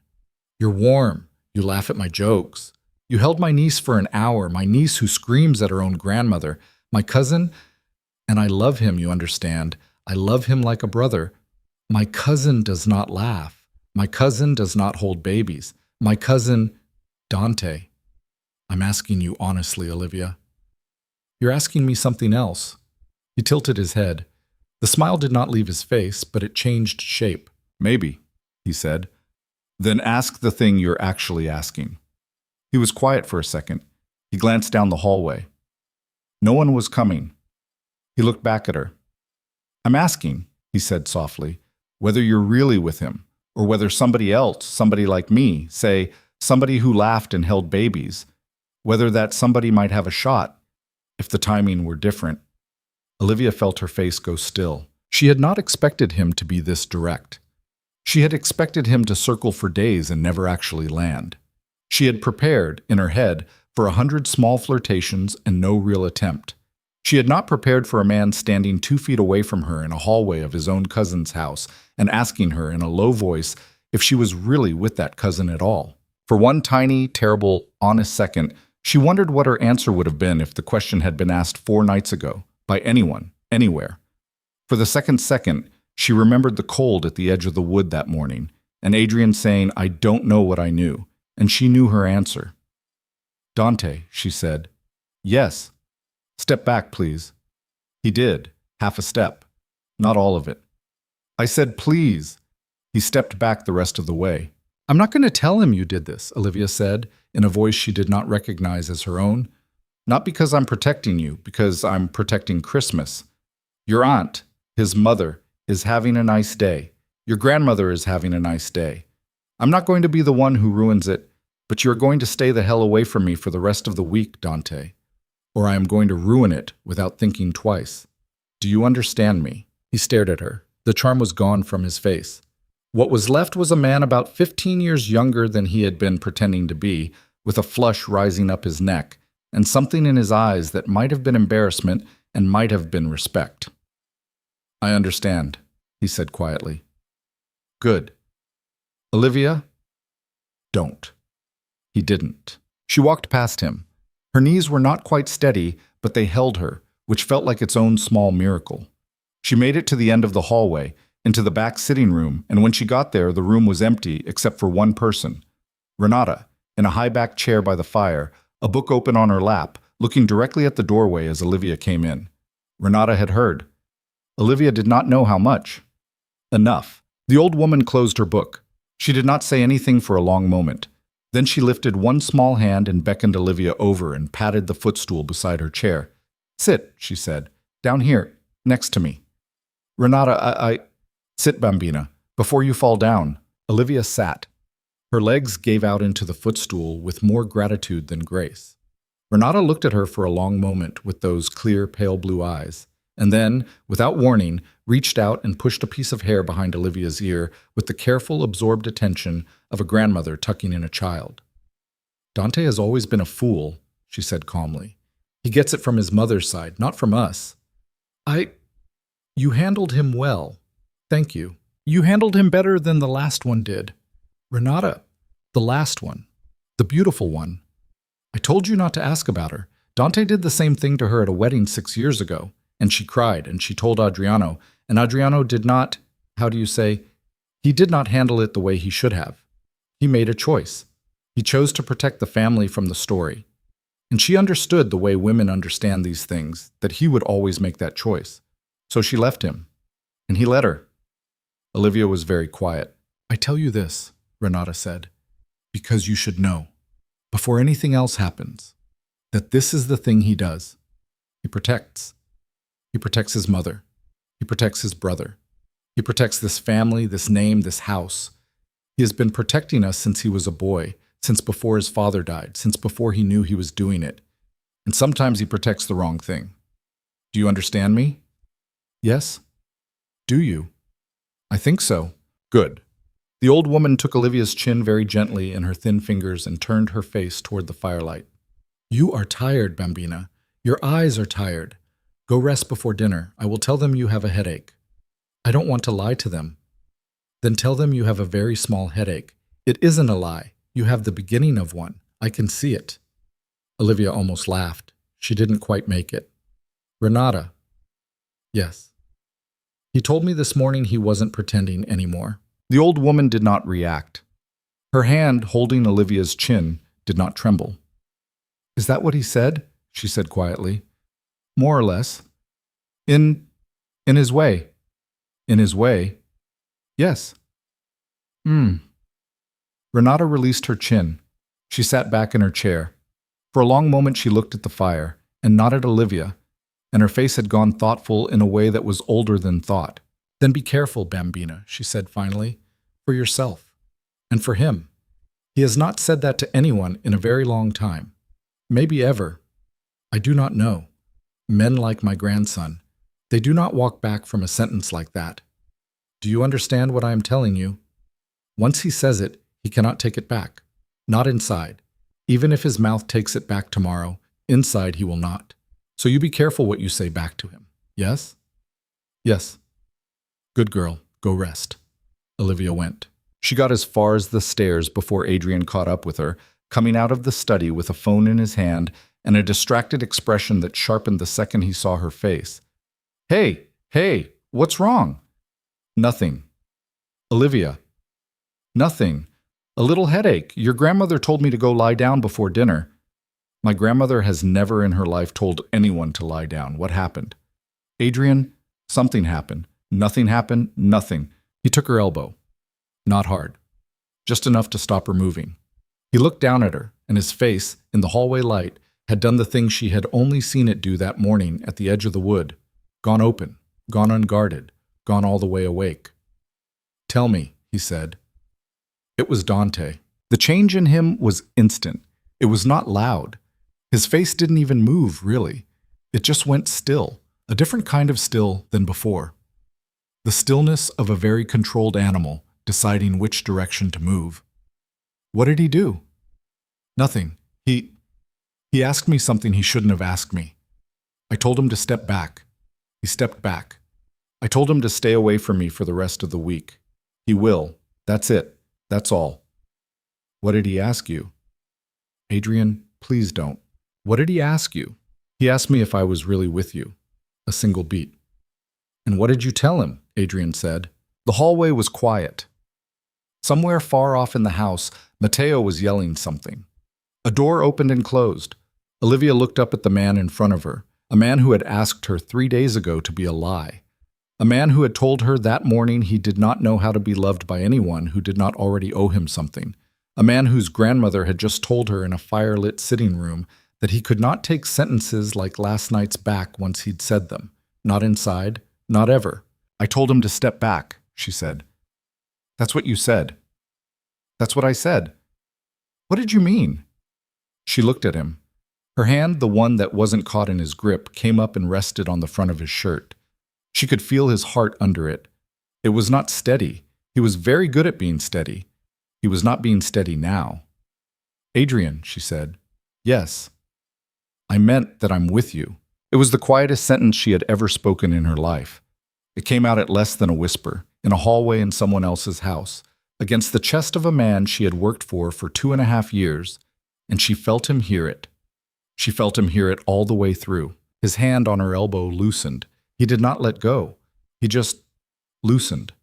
His other hand came up very slowly as if afraid she might break, and he laid 2 fingers against the side of her jaw, right under her ear, right where a pulse lives. Olivia. Yes. I am going to do something in about 5 seconds that I cannot undo. I know. I am telling you so you can stop me. I know. Are you going to stop me?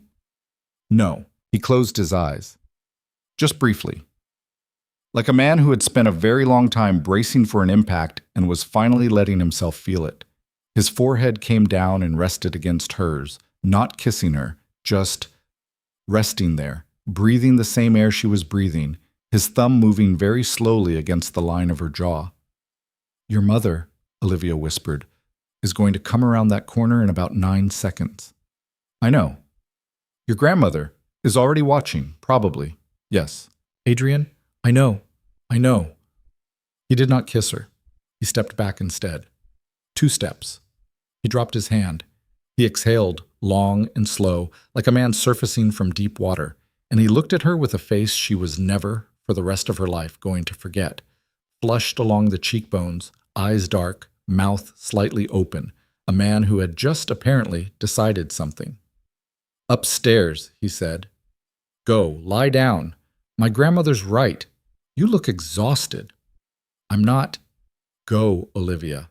Adrian, I need 15 minutes to remember how to behave like a person. Go upstairs, please. She went. She got to the blue room. She closed the door. She leaned her back against it. She pressed both palms flat against the wood, and she slid down it very slowly until she was sitting on the floor with her knees pulled up to her chest, and she did not cry. She was not crying. She was just shaking. The shaking of a body that had been holding something very heavy for a long time and had just, without permission, put it down. Her phone buzzed in her coat pocket. It was not Marissa. It was Adrian. Don't think. Just sleep. We'll talk tonight. And then, 30 seconds later, I am not going to take it back. In case you're wondering, I'm telling you in advance. Olivia read it twice. She read it 3 times. She pressed the phone against her chest and she closed her eyes. Somewhere downstairs, a clock chimed 4. Dinner was at 8 again, and between 4 and 8, the house did what it had done the night before and would do for the rest of the week. It generated weather. Luca and Sophia put the children to bed early. Matteo protested and lost. Aunt Teresa commandeered the main sitting room for an argument about which branch of the family owned the summer place in Lake Como. Cousin Bea, the Latin teacher, spent an hour at the piano playing carols badly and beautifully, and Renata sat beside her turning the pages of sheet music and singing, very quietly, in a voice that was thinner than it used to be but still true. Dante did not reappear.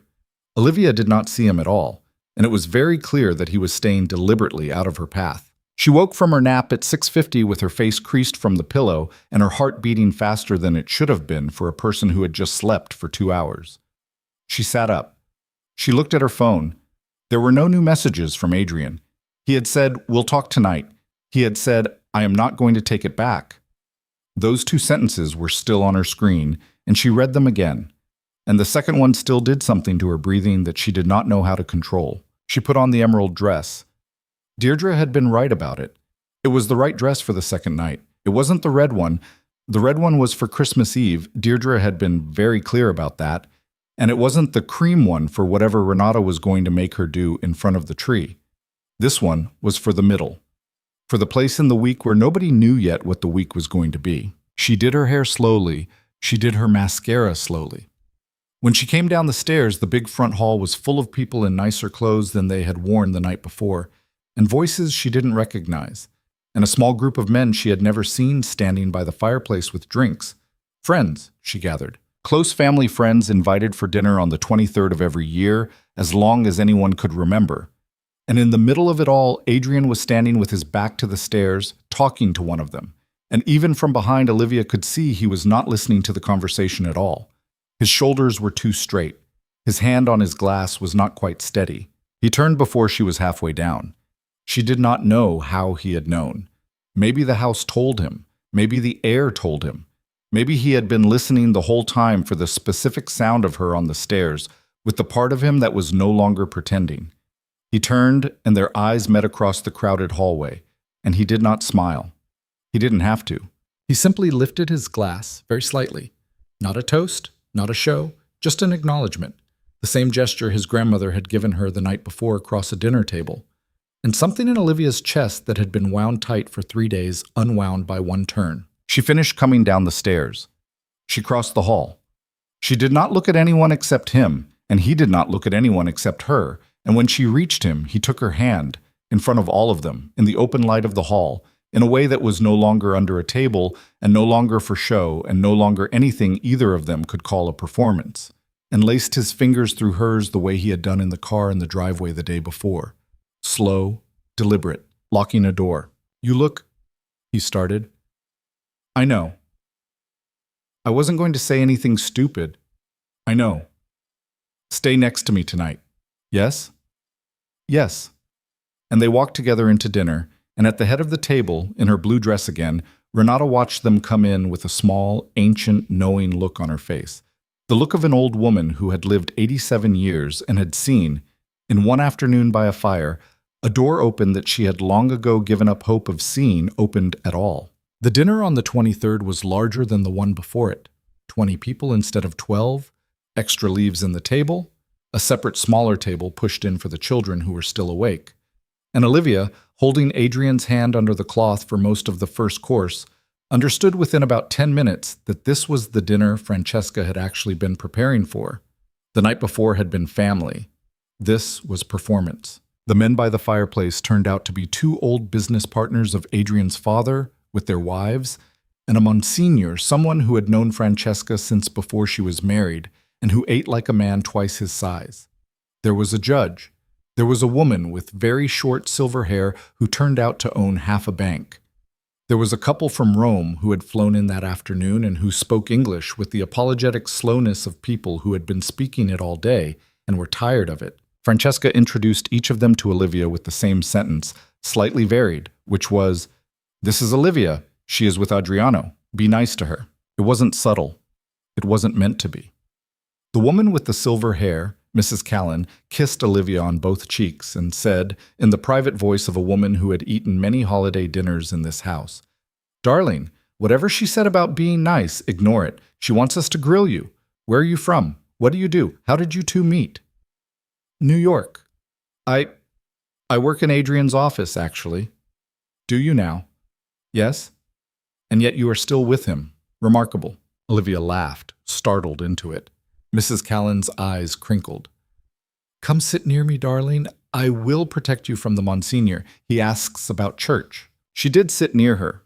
Adrian was on her other side, and Mrs. Callan, diagonal across the table, kept up a stream of dry under-commentary for most of the soup course that kept Olivia laughing in small, tight breaths she was trying not to let out loud. The Monsignor asked about church exactly once, was fielded by Mrs. Callan, "Father, she's starving, let her eat," and did not ask again. Aunt Teresa from down the table pretended not to be listening in and was absolutely listening in. Renata, at the head of the table in Francesca's usual seat, because tonight Francesca was at the other end near the guests from Rome, sat with her hands folded in her lap and watched the room the way a queen watches a court. Halfway through the second course, Adrian leaned his head in close to Olivia's and said, very quietly, under the general conversation, "How are you doing?" "Fine." "Really? Really? If it gets to be too much, squeeze my hand twice. I'll get you out." "Twice? Twice is get me out. Once is I'm okay. 3 is pour me more wine." She laughed. Not quietly enough. And Mrs. Callan, across the table, gave her a sharp, delighted look that said, "I saw that. I know what that was. Carry on." Olivia squeezed his hand once under the table. He squeezed back. Once. And that was how the dinner went, for most of it. His hand and her hand, a small private language running under everything else. While above the tablecloth, Olivia fielded questions about Millbrook and her mother's surgery and whether she had been to Italy. She hadn't. And what she thought of the soup. She loved it. And whether she found New York exhausting. Yes, always. And whether she intended to stay in it. She had never thought about leaving, which was maybe its own answer. The Roman couple, who turned out to be lovely, told a story about getting lost in the Bronx. The judge told a story about his daughter's wedding. Luca told a story about the time Adrian, age 11, had tried to steal a bottle of wine from the cellar and been caught by the gardener, and Adrian, beside her, went pink along the line of his jaw and said, "Luca, I swear to God." "Language," said the Monsignor placidly. "Sorry, Father." "He deserved it, Father," said Luca. "You should have seen his face. He thought the gardener was going to fire him. He didn't realize the gardener worked for him. He was a child, Olivia. You have to understand. He was an idiot child." "I want to hear more about this," Olivia said. "No, you do not," Adrian said. "I do." "You really, really do not." "Sophia, does she?" Sophia, from down the table, sighed with the deep patience of a long marriage and said, "She really, really does." Luca told the story. He told it well. He told it with the improvised embellishments of a man who had told it at every family dinner for 23 years and knew exactly where the laughs were buried. Adrian put his face in his free hand halfway through and groaned. Olivia laughed so hard her eyes watered. Renata, at the head of the table, laughed the silent abdominal laugh of a woman whose body no longer did the full production, but who found the whole thing just as funny as she had the first time she'd heard it in 1998. And it was in the middle of this, in the middle of Olivia laughing with her free hand pressed to her mouth, and her hair coming loose from where she'd pinned it, and Adrian shaking his head beside her, that Dante came in. He was late. He had skipped the first course. He had on a different shirt than he'd been wearing that afternoon, and his hair was wet at the edges, and he looked around the room like a man who had decided something on the stairs and didn't want to lose his nerve before he got to the table. Francesca looked up. Her face did a thing. "Dante," she said, "you're late." "I'm sorry, Zia." "Sit down. Your soup is cold." "I'll eat it cold." He took the empty seat that had been held for him, which was— Olivia's stomach dropped a quarter inch, diagonal from her, on Adrian's side of the table, close enough that he could lean forward and see her. He did not lean forward. He did not look at her. He kept his eyes on his soup for almost 5 full minutes and ate it methodically and said nothing. Mrs. Callan, who missed nothing, glanced at Olivia and raised one thin silver eyebrow. Olivia smiled at her. A small, fine, "I'm okay" smile. Mrs. Callan did not believe her. Olivia could tell, but she let it pass. The main course came. More wine went around. The conversation, which had been loose and warm, took on the slightly more formal weight a good dinner takes on when everyone has had enough wine to be honest and not enough yet to be stupid. Judge Harper, at the far end, asked Adrian something about a deal in the news, and Adrian answered it in 2 careful sentences, and then the Roman man asked him something about the European side, and he answered that too, and Olivia watched him work, because she had worked with him for 2.5 years, and she knew this gear of him, this public gear, the gear in which he said exactly as much as needed to be said, and not one syllable more. She had always admired it. She had also always, privately, found it a little sad. The precision of a man who had decided, a long time ago, that most things in rooms were not worth giving away. He was doing it now. But his knee, under the table, was pressed against hers, firm and steady. And every 30 seconds or so, without looking away from whoever was talking to him, his thumb would move once, small, over the back of her hand. A metronome. "I'm here. I'm here. I'm here." It was somewhere between the main course and dessert that Dante finally looked up. He looked at Olivia, directly, for the first time since that afternoon. It was not the look he'd had in the hallway. The charm was still gone. What was in its place was something harder to name, a kind of guilty, stubborn misery, the face of a man who had spent 3 hours in his own room deciding to behave and had just, in this instant, lost the argument with himself. "Olivia," he said, loudly enough for most of the table to hear. The conversation slowed. Not all of them. Enough. "Yes," Olivia said. "I want to apologize to you." Now the table went quiet. Mrs. Callan's wine glass paused in midair. Aunt Teresa set down her fork with the delicate click of a woman who had waited her whole life for moments like this one. Francesca's face, at the far end, did not move. Adrian beside her went very, very still.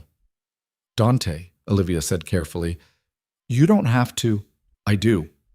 I was rude to you this afternoon. I was out of line. I had too much to drink last night, and I—" "Dante," Adrian said, "and I behaved badly. I want you and Adriano and everyone to know that I—" "Dante!" Adrian's voice was not loud. That was the thing about his voice. It was never loud. It was the quietest loud voice Olivia had ever heard in her life, and it stopped every sound at the table, including, apparently, the Monsignor, who had been about to ask for the salt and froze with his hand halfway across the tablecloth. "Stop talking," Adrian said. "Adriano, I am trying to apologize." "You are apologizing in front of 20 people to make yourself feel better. You are apologizing in front of my mother and my grandmother and Judge Harper and 2 people from Rome who do not need to know our business. That is not an apology. That is a performance. Stop it." "Adriano, if you owe her an apology, you owe it to her in private. Tomorrow. You can knock on a door and say it to her face without an audience. That is an apology. What you are doing is something else. Stop doing it." Dante's face had gone red down to the neck. Eat your food." "Adriano, eat your food, Dante." He did. The table stayed very quiet for maybe 3 more seconds. And then Mrs. Callan, magnificent Mrs. Callan, who ran half a bank and feared absolutely nothing, set down her wine glass and turned brightly to the Roman woman and said, "Beatrice, darling, tell me again about the renovation, because Paolo mentioned the tile, and I have been thinking about it for a week." And Beatrice, picking up the rope that had just been thrown to her, began to talk about tile. And Aunt Teresa, bless her, began arguing with her sister-in-law about something loud and unimportant. And Luca, with the smooth instinct of a man who had spent a lifetime putting out his little brother's fires, leaned into Sophia and said something that made her laugh. And the laugh, a real one, pulled the room back up onto its feet. Under the table, Olivia felt Adrian's hand tighten around hers. She squeezed back. "Once. I'm okay." He looked at her, just for a second. His face was still in his public gear, but his eyes were not public at all. "You didn't have to do that," she murmured under the cover of Teresa's voice. "Yes, I did. I had it handled. I know you did. I did it anyway." "Adrian, Olivia, I'm going to try to say this once and not ruin it. I have been protecting people wrong for about 12 years. I told you at the wood this morning, I didn't know what I knew 3 nights ago. I know now. I am not going to sit at a table in my grandmother's dining room and let somebody embarrass you to feel better about himself. That is not what I am doing with my life anymore, okay? Okay. Squeeze my hand if that was too much." It wasn't too much. "Squeeze it anyway." She squeezed it. Once. He let out a breath she hadn't noticed him holding. From the head of the table, without raising her voice, Renata said, "Dante?" He looked up like a man being called by a judge. "Yes, Nonna. After dinner, you will come and sit with me in the back room. You and I will have a little conversation, yes?" "Yes, Nonna." "Good." She picked up her wine glass and sipped. "Now eat your lamb, bambino. You are too thin." And that, as far as the table was concerned, was the end of it. Dessert came. A tower of small pastries that Marta had clearly been making all afternoon. And the conversation lifted, and Mrs. Callan told a story about her late husband that made everyone laugh and made Francesca cry a little into her napkin and pretend she wasn't. Olivia did not let go of Adrian's hand. He did not let go of hers. At some point, he stopped trying to keep it a secret.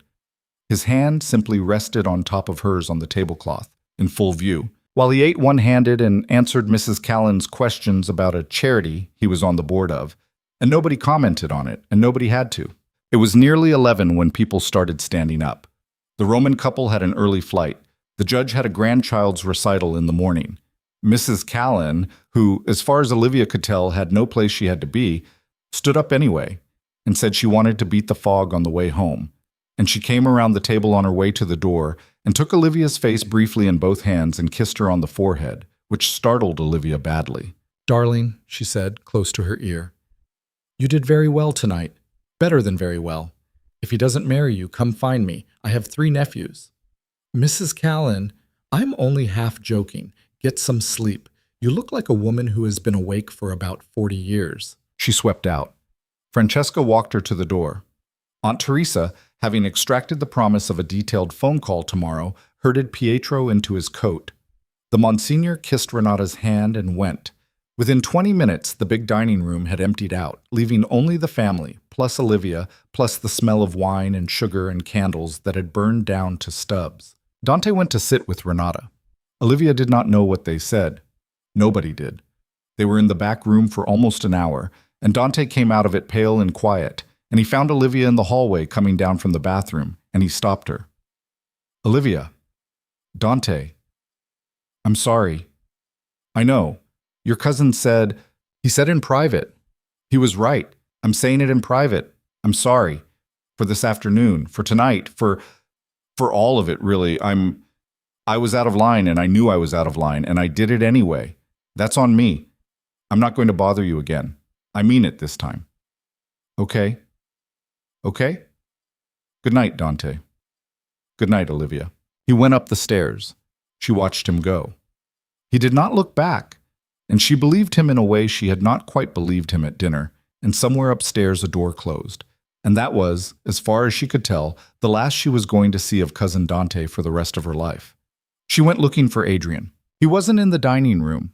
He wasn't in the front sitting room with his mother and Luca and Sophia, who were opening a second bottle of something. He wasn't in the kitchen with Marta, who was still cleaning at nearly midnight with the immovable patience of a woman who had been doing this for 40 years. Francesca, from the sitting room, called out as Olivia passed, "Bambina, He's in the library, last door on the left. Thank you. Take him a glass. There's a bottle of the good amber on the sideboard. He won't ask for it. He'll drink it if you hand it to him. So she did. The library of the Greenwich house was not like the rest of the house. The rest of the house had been designed, Olivia had realized over 2 days, for people.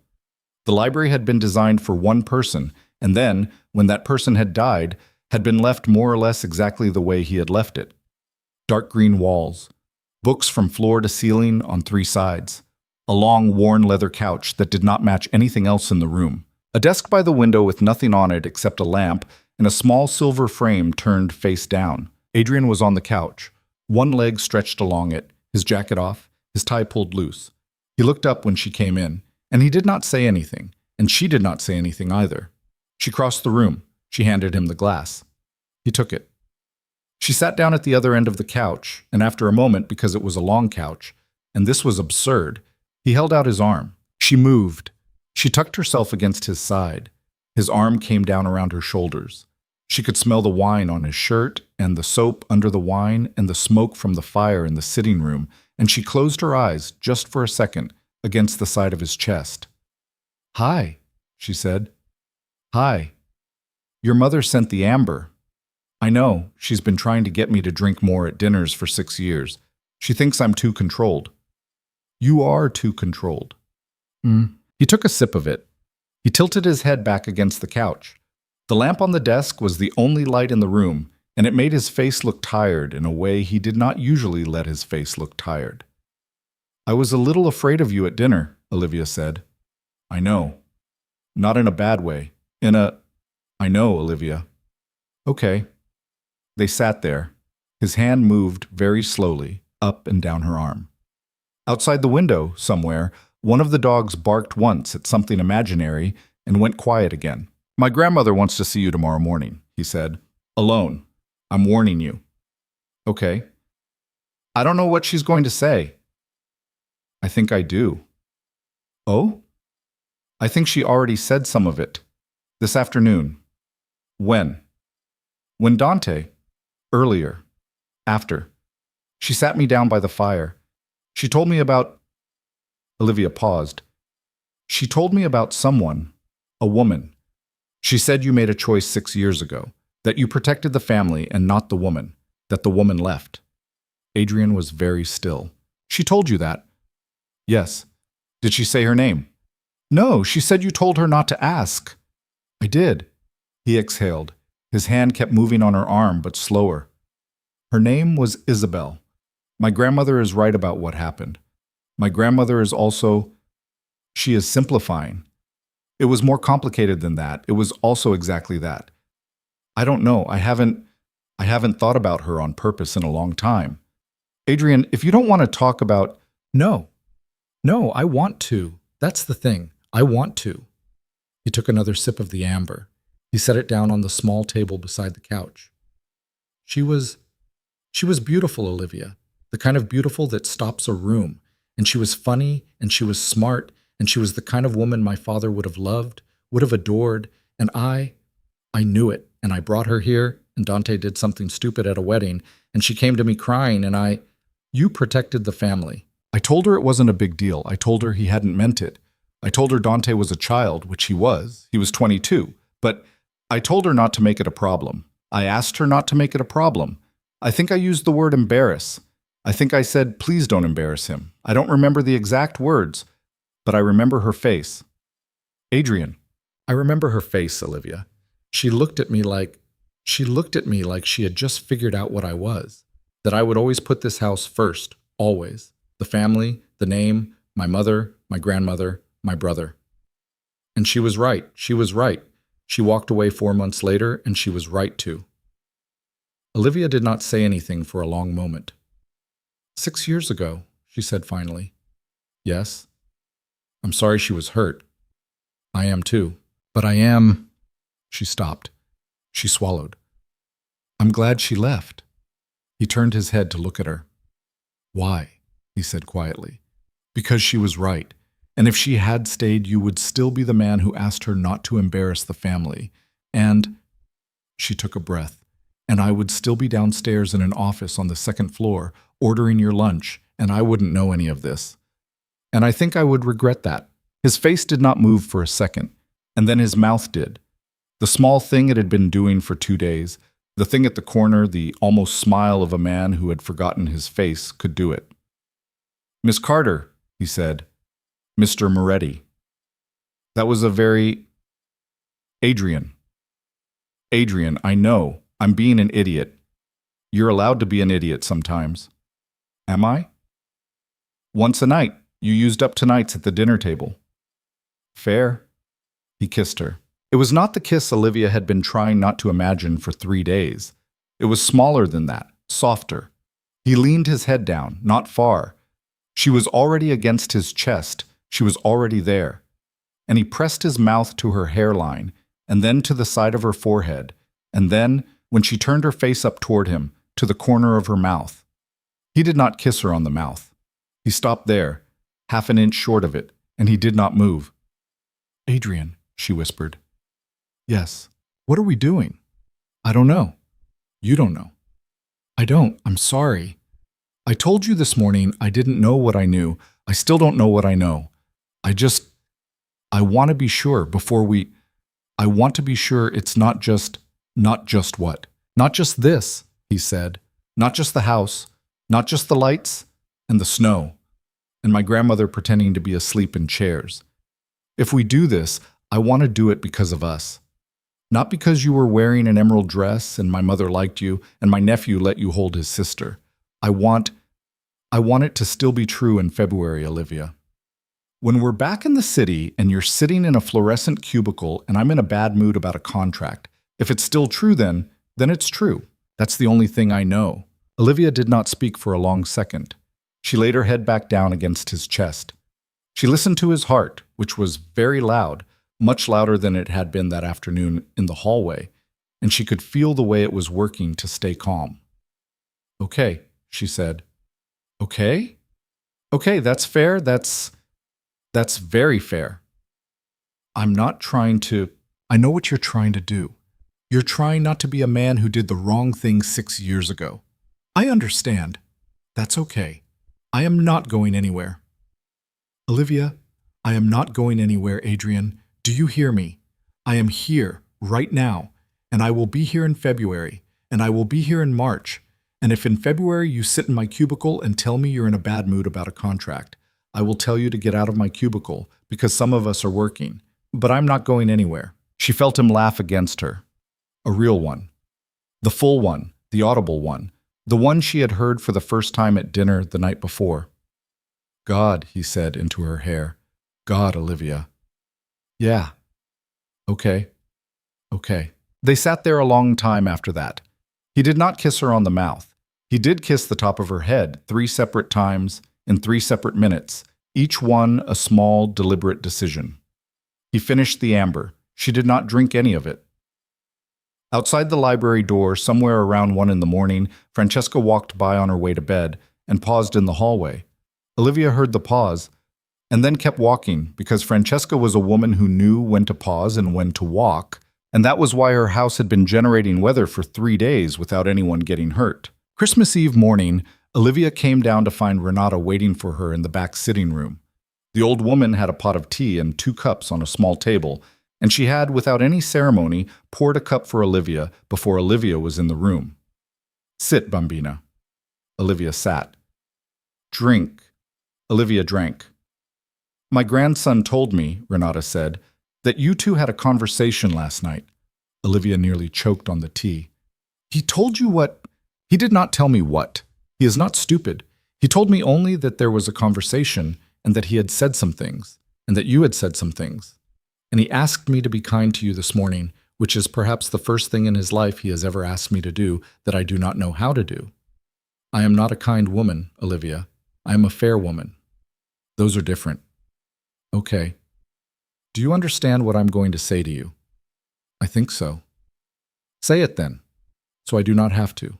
Olivia set her tea down. Her hands, she noticed with some distant surprise, were steady. "You are going to ask me if I am serious about him?" "Yes." And you are going to tell me that if I am not serious, I should go home today, before Christmas, before any of the rest of this happens. Yes.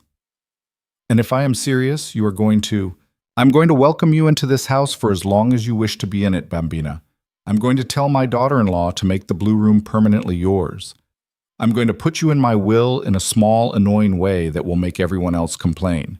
And I'm going to teach you how to make his favorite cake, because he will not eat it unless it is made correctly. And I am 87, and I will not live forever. Olivia did not speak. Renata looked at her very calmly over the rim of her teacup. So, Bambina. Yes. Which is it? I'm serious, Olivia said. I am very serious. I didn't plan to be. I didn't come here intending to be, but I am. Good. Is that it? That is it. You're not going to ask me why. No. You're not going to ask me how I know. No, Bambina. I saw your face at dinner last night when Dante spoke. I saw my grandson's face when he stopped Dante. I have had 87 years to learn the difference between a woman who is pretending and a woman who is not. You are not pretending. Whatever you came into this house to do, you are not doing it anymore. That is all I needed to know. Olivia's eyes filled. She blinked hard. Renata, with the tact of a woman who had watched many women cry in many rooms, did not look at her for about 30 seconds, and instead carefully selected a small biscuit from the plate between them and ate it with great concentration. Drink your tea, she said, when Olivia had recovered. And then you will come with me. I have to teach you the cake. Right now? Right now, Bambina. It takes all day. And tonight is Christmas Eve, and he will want the cake. So Olivia spent the morning of Christmas Eve in a Greenwich kitchen that smelled of lemon and butter and almonds, standing at a marble counter beside an 87-year-old woman in a blue dress who taught her, in careful instruction, how to fold a batter without breaking the egg whites, how to test a syrup, how to know by sound when the oven was ready. Marta, at the stove, pretended not to listen, and corrected Renata once under her breath, and Renata corrected her back, and the two of them, Olivia realized after a while, had been doing some version of this dance for 30 years. Matteo came in twice to ask if the cake was done. It was not done. Matteo left in great disappointment twice. Around noon, Francesca appeared in the doorway, saw the two of them at the counter, saw the cake, saw Olivia's flour-dusted hands and her hair falling out of its knot, and did not say anything at all. She just looked, for a long second, with the complicated face of a woman watching her 87-year-old mother teach her possible future daughter-in-law to make a cake that had not been made in that kitchen since before Francesca's husband had died. She didn't come in. She turned away from the door. Olivia saw as she turned that Francesca was crying, not dramatically, just one thin line down one cheek. And then she was gone, and Renata, without looking up from her mixing bowl, said quietly, "She will be fine, Bambina. She has needed to cry for a long time." Adrian came in around 2. He took one look at the kitchen, at his grandmother at the counter, at Olivia next to her with flour on her nose, at Marta at the stove, at the very specific cake on the cooling rack, and he went entirely still in the doorway. "Nonna. Adriano.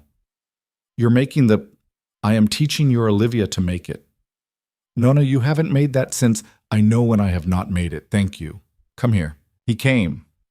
Renata reached up and took his face in both small hands, which she could barely reach, and she pulled his head down, and she kissed him on the forehead with the great calm ceremony of a woman passing on a torch she had been holding alone for 11 years.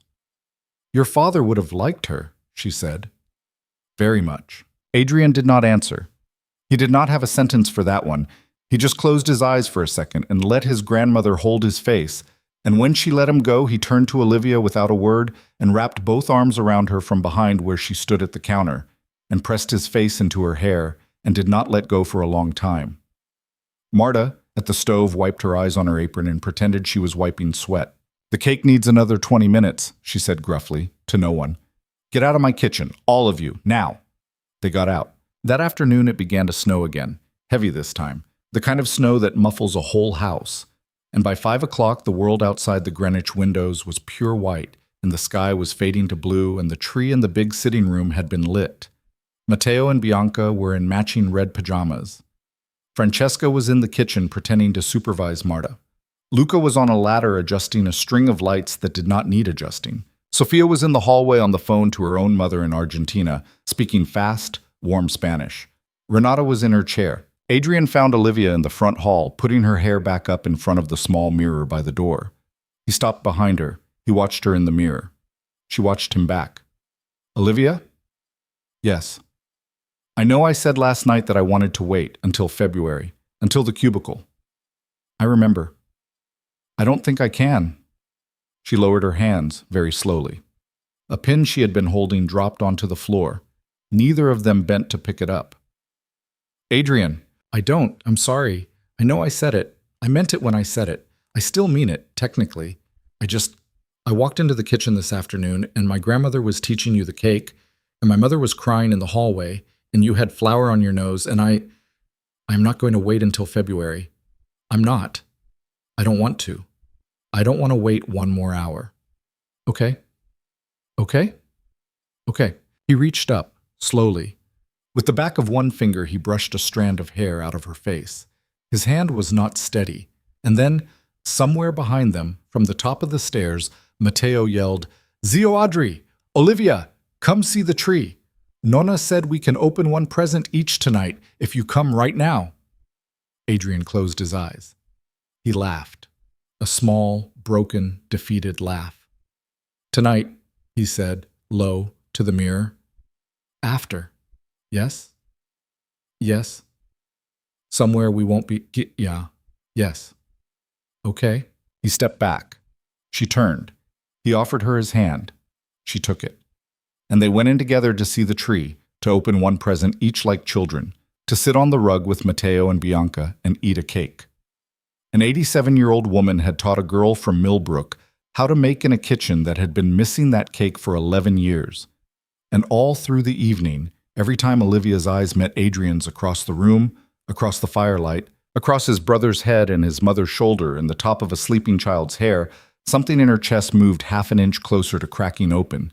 And she knew, with a calm that frightened her, that by the end of the night it was going to crack all the way. The children went to bed at 9, which on Christmas Eve meant they actually went to bed around 10:30, because Matteo had questions about the logistics of gift delivery that Luca kept trying to answer with a straight face and failing, and Bianca would not sleep unless Olivia, specifically Olivia, sat on the edge of her bed and held her hand through one more song. Olivia sat on the edge of the bed. Sophia, in the doorway, watched this happen with her arms crossed and her eyes bright. You're good with her, she said quietly when Olivia came out.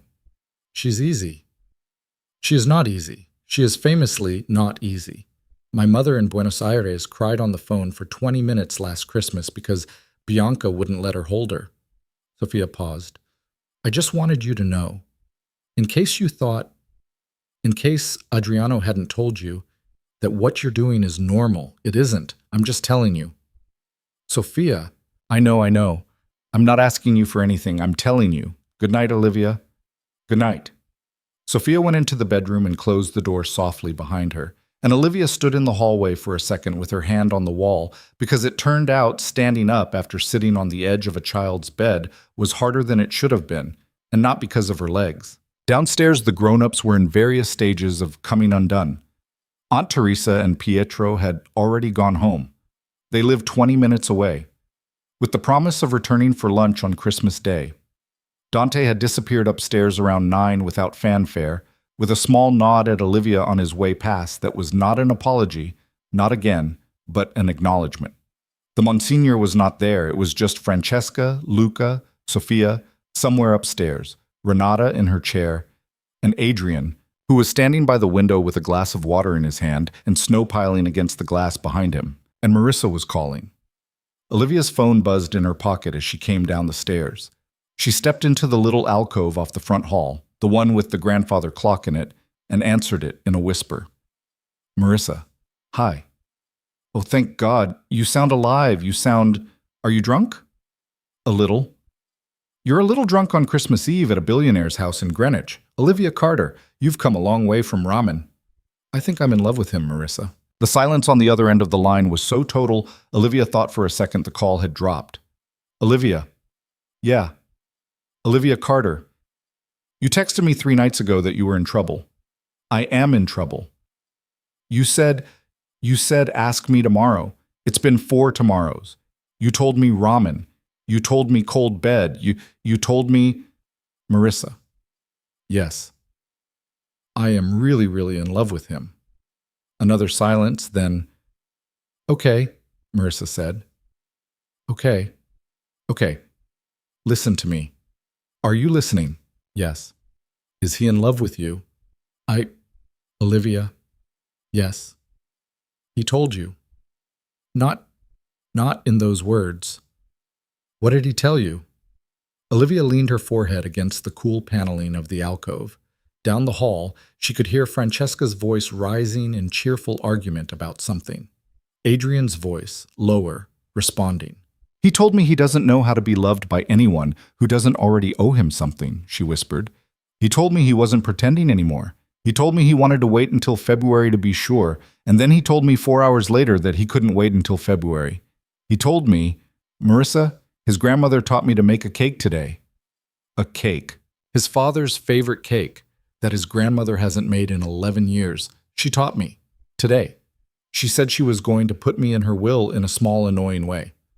Marissa was quiet for a long time. Olivia, she said finally, do you remember what I said to you at Phil's? Which part? The part where I said this was either going to be the best Christmas of your life or you were going to come home in a body bag.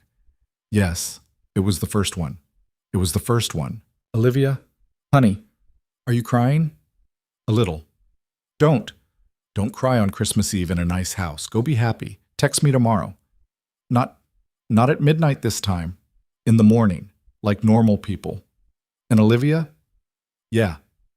If he breaks your heart, I am driving to Greenwich, and I'm setting his car on fire. I want you to tell him that. I'll tell him.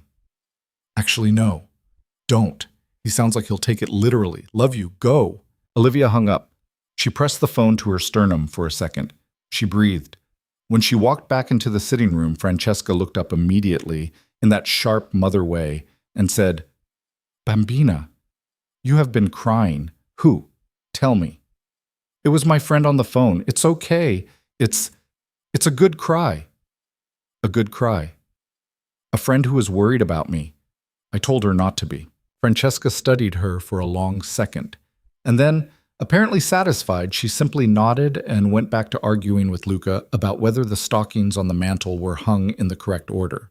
Adrian, from his place by the window, did not speak.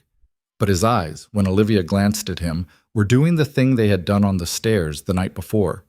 Not a public look at all. Around 11, Renata announced that she was going to bed. Luca and Sofia went up to their room. Francesca stood at the bottom of the stairs, watching her mother-in-law climb them, one careful step at a time. And Olivia, watching Francesca watch her, understood that there was a whole conversation going on between those two women every night in that house that Olivia would never fully be a part of. And that it was all right, because some conversations belonged to the people in them. I'm going up too, Francesca said, when Renata had reached the landing. Don't stay up too late, you two. Matteo will be awake at 6 whether we like it or not. Mama. Adriano. Good night.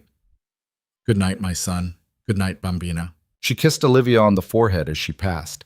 Olivia did not see her face as she did it, but she felt Francesca's hand rest, just for a second, on the back of her head. The small, unconscious blessing of a mother whose son she had worried about for a long time. And then it was only the two of them. The sitting room was warm. The fire had burned down to deep orange coals. The tree, covered in its lights, was the brightest thing in the room, and the snow outside was the second brightest. That strange blue-white luminescence snow has at midnight, the kind of light that makes the world feel like a held breath. Adrian set his glass down on the mantel. He did not come toward her. He stayed where he was, by the window. Come here, he said. She went. She stopped about a foot away from him. He reached out. He did not take her hand this time. He put one hand at the side of her face, his thumb along her cheekbone, and he looked at her with an attention she was not sure she had ever been looked at with by another human being in her life, like she was not a thing to be reviewed, like she was not a problem to be solved, like she was a person he had been missing for years without knowing it, and only just now realized he had found. Olivia. Yes. I have a speech prepared. Of course you do. I prepared it in the car on the way here 3 days ago, in case I had to give it. I did not think I was going to have to give it. It was a contingency speech. What was it about? It was about if you found out I liked you before we got here. If you put it together, I had a whole thing about how it wouldn't interfere with your job, about how if you wanted out of the office, I would transfer you with a recommendation, about how it wouldn't change anything. I rehearsed it 3 times. Adrian, I'm throwing it out. Good. I'm throwing it out, and I'm going to say instead. He stopped. He exhaled. His thumb on her cheekbone did not move.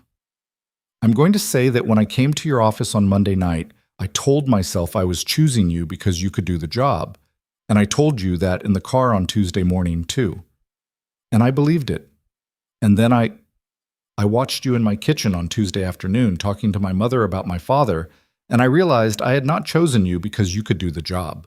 I had chosen you because you were the person I wanted in the car on Tuesday morning, and in my kitchen on Tuesday afternoon. I did not know that until I saw it. I am telling you now. I chose you on purpose, Olivia. Before I knew I had.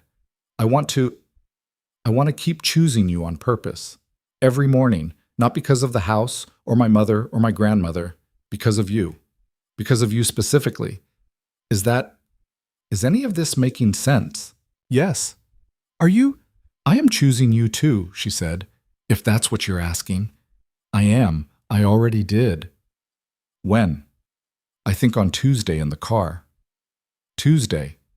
Olivia. When you said sit down anyway, in the driveway, I think it was then. I didn't know it was then, but it was then. He closed his eyes. He kissed her. He kissed her, finally, on the mouth. And it was not like the kisses in her head. It was not a cinematic thing. It was a real thing. His mouth warm and a little unsure at first, and then, as she lifted up onto her toes, and her hand found the front of his shirt, and she made a small sound she did not mean to make. Not unsure at all. His arm came around her back. He pulled her the rest of the way in. She did not remember afterward exactly how long they stood there like that by the window, his hand in her hair, her forehead against his, both of them breathing like they had just come up out of water. But it was long enough that when the grandfather clock in the hall struck 12, the sound of it made them both laugh, quietly, into each other's mouths. Merry Christmas, he said. Merry Christmas. I should take you upstairs. Okay? Not to... I know. Adrian, I know, upstairs. They went up the big curved staircase together, his hand at the small of her back, and when they reached the blue room he hesitated in the doorway, and she turned and leaned up and kissed him again, quickly, and said, Sleep in your own bed, Moretti. Your grandmother is 87 and I want her to keep liking me. He laughed, the audible one, the real one, and he kissed her forehead and he said, She already likes you more than she likes me. Correct. Good night, Olivia. Good night, Adrian. She closed the door. She leaned against it. She slid down it. She realized, doing the same thing she had done 3 nights ago, in the same doorway, in the same dress she had not been wearing then, and the feeling was not even slightly the same. Then she had been shaking because she was afraid. Now she was shaking because she was not. Christmas morning started, as Francesca had predicted, at 6, with Matteo climbing into bed with his parents and being carried, still protesting, to the sitting room, where he then screamed for 45 consecutive minutes about specific presents. Olivia came down at 7 in jeans and one of her own old sweaters, her hair in a loose braid, no makeup. She had not intended to come down looking like this. She had intended to put on one of Deirdre's outfits. She had opened the closet, looked at them, and closed it again. She wanted today to be herself. Adrian was on the rug with Bianca in his lap, and Bianca was wearing Adrian's wristwatch on her entire forearm, and he looked up when Olivia came in, and his face did something Olivia had never seen a man's face do in person before. It simply opened, like a door coming unlatched, no guard at all. And he sat there in a room full of his family with a 3-year-old on his knee and watched her walk across to him without even pretending he was looking at anything else. Good morning, he said. Good morning. You came down in jeans. I did. Olivia, my aunt is going to arrive in 3 hours in a sequined blouse. I know. My grandmother will... I asked her last night. She said, quote, Bambina, wear whatever you wish. We are not a museum. So, she said, she did. He shook his head, smiling. You two are going to destroy me. Probably. Christmas morning in that house was, Olivia realized around the third cup of coffee, not really an event so much as a condition. A slow, all-day rolling weather system of people coming in and going out of rooms, children playing with the boxes more than the toys, Renata in her chair being brought cup after cup of tea by her daughter-in-law, Marta in the kitchen cooking something that smelled, by 10, like the inside of heaven. Aunt Teresa and Pietro arrived at 11 with more presents and immediately started fighting about which of their sons had called more recently. Cousin Bae came at noon with her fiancé, a very tall, quiet man named Thomas, who turned out to be, to everyone's surprise, including his own, very good at chess, and who was immediately challenged to 7 separate games by Matteo and then by Luca and then, inevitably, by Renata, who beat him in under 10 minutes and patted his hand and said, You will get better, Bambino. Dante did not come down until nearly 2. When he did, he looked like he had not slept much. He came into the sitting room, walked directly to Adrian and said quietly, Happy Christmas, cousin. Happy Christmas, Dante. I'm going to stay in my room for most of today, unless you need me. Dante. It's fine. I think it's better. I'll come down for dinner. Dante, come here. Come. Dante stepped closer. Adrian stood up. They were nearly the same height.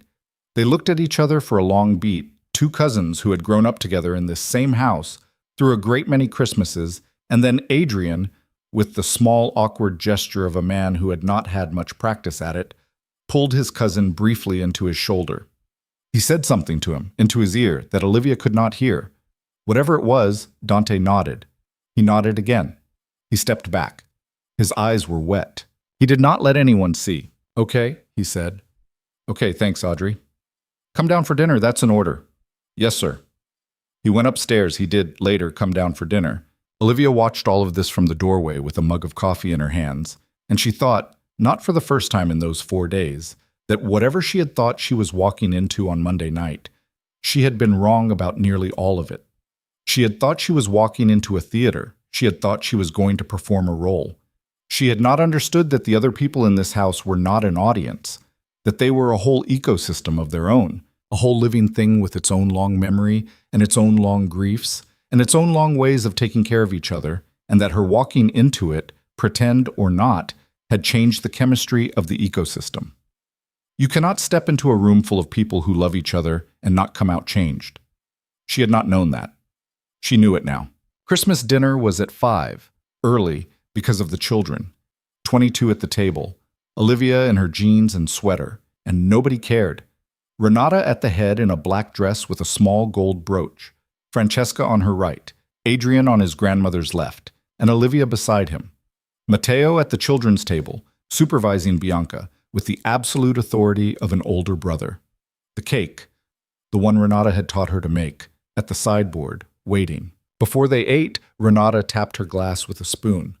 The room went quiet. I do not give speeches, Renata said. I am too old to waste my breath. But I'm going to say one thing, and then we eat. Everyone waited. My husband, God rest him, used to say that a family is not what you are born into. A family is what you decide every day to keep deciding. He said this to me once when we were very young and very poor, and I did not understand him. I understood him later. I understand him now. She paused. This year, at this table, I see some faces that were not here 5 years ago. My great-grandchildren, my cousin Beatrice's young man, and I see, next to my grandson Adriano. She did not turn her head. She simply gestured with one small hand. I see Olivia, who 4 days ago I did not know, who today I would like to keep knowing. Olivia, beside Adrian, could not look up from her plate. She could feel her face burning. She could also feel Adrian's hand under the table take hers and not let go. This is what my husband meant, Renata said. Families are decided. So, I am deciding. You are all, each of you, at this table, in this house, in my heart. Eat your food before it gets cold. That is the end of the speech. There was a long beat of silence. And then Aunt Teresa predictably began to cry, and Pietro handed her a napkin without looking up, and Francesca also predictably did not cry but pressed her lips very tightly together and reached for her water glass. Adrian's thumb moved once, very small, over the back of Olivia's hand. Thomas, B's fiancé, in the pause, said quietly, "That was a hell of a speech, Nonna." Renata, without missing a beat, said, "Language, bambino." The table broke up laughing. They ate. They ate a lot. Luca told another story that Adrian hated. Matteo spilled something. Bianca fell asleep in her high chair with a piece of bread still in her fist. Mrs. Callan, who had in fact beaten the fog the night before and was apparently back, because in this family people simply reappeared, arrived during the cheese course, already laughing, already claiming a seat, already commanding a glass of wine. The cake came out. Adrian, who had been watching for it from the moment the plates began to clear, saw it come out of the kitchen on Marta's outstretched arms, and he went, just for a second, entirely still in the way he only went still when something had caught him off guard. He looked at Olivia. He did not say anything. She did not say anything. He nodded, slowly, once. She nodded back. He ate 3 slices. After dinner, while the dishes were being cleared and the children were being coaxed into pajamas and the adults were drifting toward coffee, Adrian stood up from his chair and did something Olivia had not been expecting, though later she would realize she should have been. He stood at the end of the table. He picked up his glass. He tapped it, just once, against the side of a wine bottle, very softly, the way a man who did not like making speeches makes one anyway. Conversation stopped. Francesca turned. Renata, in her chair, did not turn, but she tilted her head with the small, alert focus of a woman who had been waiting for this. "I'm going to be brief," Adrian said. "Thank God," Luca said. "Luca." "Sorry, carry on." Adrian looked down at his hand on the glass. Then he looked up, and he looked first at his mother. "Mama," he said. "Yes, my son." "I've been lying to you for 4 days." The room went absolutely still. Francesca did not react. Not a muscle in her face moved. She simply looked back at her son and waited. He started. He swallowed. "I came to this house on Monday evening with a plan. There's a story going around, a piece of gossip about a woman I don't know, and I decided that the simplest way to kill the story was to bring home a woman nobody could argue with. I asked Olivia to come with me as," he paused, "as a favor. I told her it was a job. I told myself it was a job. I was wrong. About a lot of it." There was no sound in the room, not even the fire. "You knew this, Mama, or you knew something. I could see you knew. Nonna." He did not turn toward Renata, but his voice shifted. "You knew from the hallway. I don't know how, but you did. You both did. I want you to know that I know you knew, and I want to stand up here, in this room, in front of all of you, and say, on the record, that whatever Olivia came here to do on Monday, she isn't doing it anymore. I'm not doing it anymore either. If this was a performance..." "We stopped performing somewhere between the kitchen on Tuesday and the library last night. I don't know the exact minute. He looked down the table directly at Olivia, and he did not look away. "I just know it is not a performance now. And I wanted to tell you before anyone else did. Before my cousin could do it at Easter, which he was going to, I promise you." "I was not," Dante started. "You were. It's fine. I love you. You were." The table, stunned, did not speak. And then Renata, without turning, said, "Adriano." "Yes, Nonna." "Was that the whole speech?" "Yes." "Was there not one more part you were going to say?" He looked at her. His grandmother, 87 years old, in her black Christmas dress, not looking at him, her eyes on the dessert plate in front of her, calmly eating a last bite of the cake she had taught a girl from Millbrook how to make that morning. Adrian almost laughed. "Nonna, are you..." "I am 87, my love. I do not have time to waste. Say the other part, before I fall asleep." He turned. He looked at Olivia. The whole table looked at Olivia. Matteo, from his chair at the children's table, leaned forward on both elbows with the rapt attention of a child who did not quite understand what was happening, but knew something big was happening. Bianca was still asleep. Francesca, down the table, was crying silently into her napkin, a small, clean stream. Adrian did not come over to her. He did not kneel. He did not do any of the things that get done in movies. He just stood where he was at the end of his family's Christmas table with his glass in his hand, and he spoke very quietly, as if the only person in the room was her. Olivia. Adrian. I'm not asking you to marry me. Somebody, Aunt Teresa probably, made a small disappointed sound. Not tonight. Not yet. I'm not. We've known each other in the way that means something for 4 days. I'm not going to be an idiot about this in front of my grandmother. I know you. I know how you'd look at me. So I am not asking that. What I'm asking, he set the glass down. His hand, she could see even from across the table, was shaking just slightly. What I'm asking in front of all of them is whether you'd let me do this properly. Whether you'd let me take you out to dinner on Saturday. In the city. Not as my assistant. Not as any version of what we were a week ago. Just dinner. As the man who walked you down a staircase last night and is not and will not be taking any of it back. I'm asking if you would let me try, Olivia. In public. For real. Will you? Olivia set down her napkin. She stood up. She walked past Mrs. Callan, past Pietro, past the empty chair where Aunt Teresa's dog usually slept, around the table, all the way to him, in her old jeans and her borrowed sweater, with her hair in a braid that had come half undone. She stopped in front of him. She looked up at him. He was, she realized, holding his breath. Adrian Moretti, she said. Yes. You are making me give a speech in front of your whole family. I am aware. This is revenge for the thing I did with Dante at the table on Tuesday. Partly, yes. Okay. She reached up. She took his face in both of her hands, the way his grandmother had taken his face in the kitchen that afternoon. She did not kiss him. Not yet.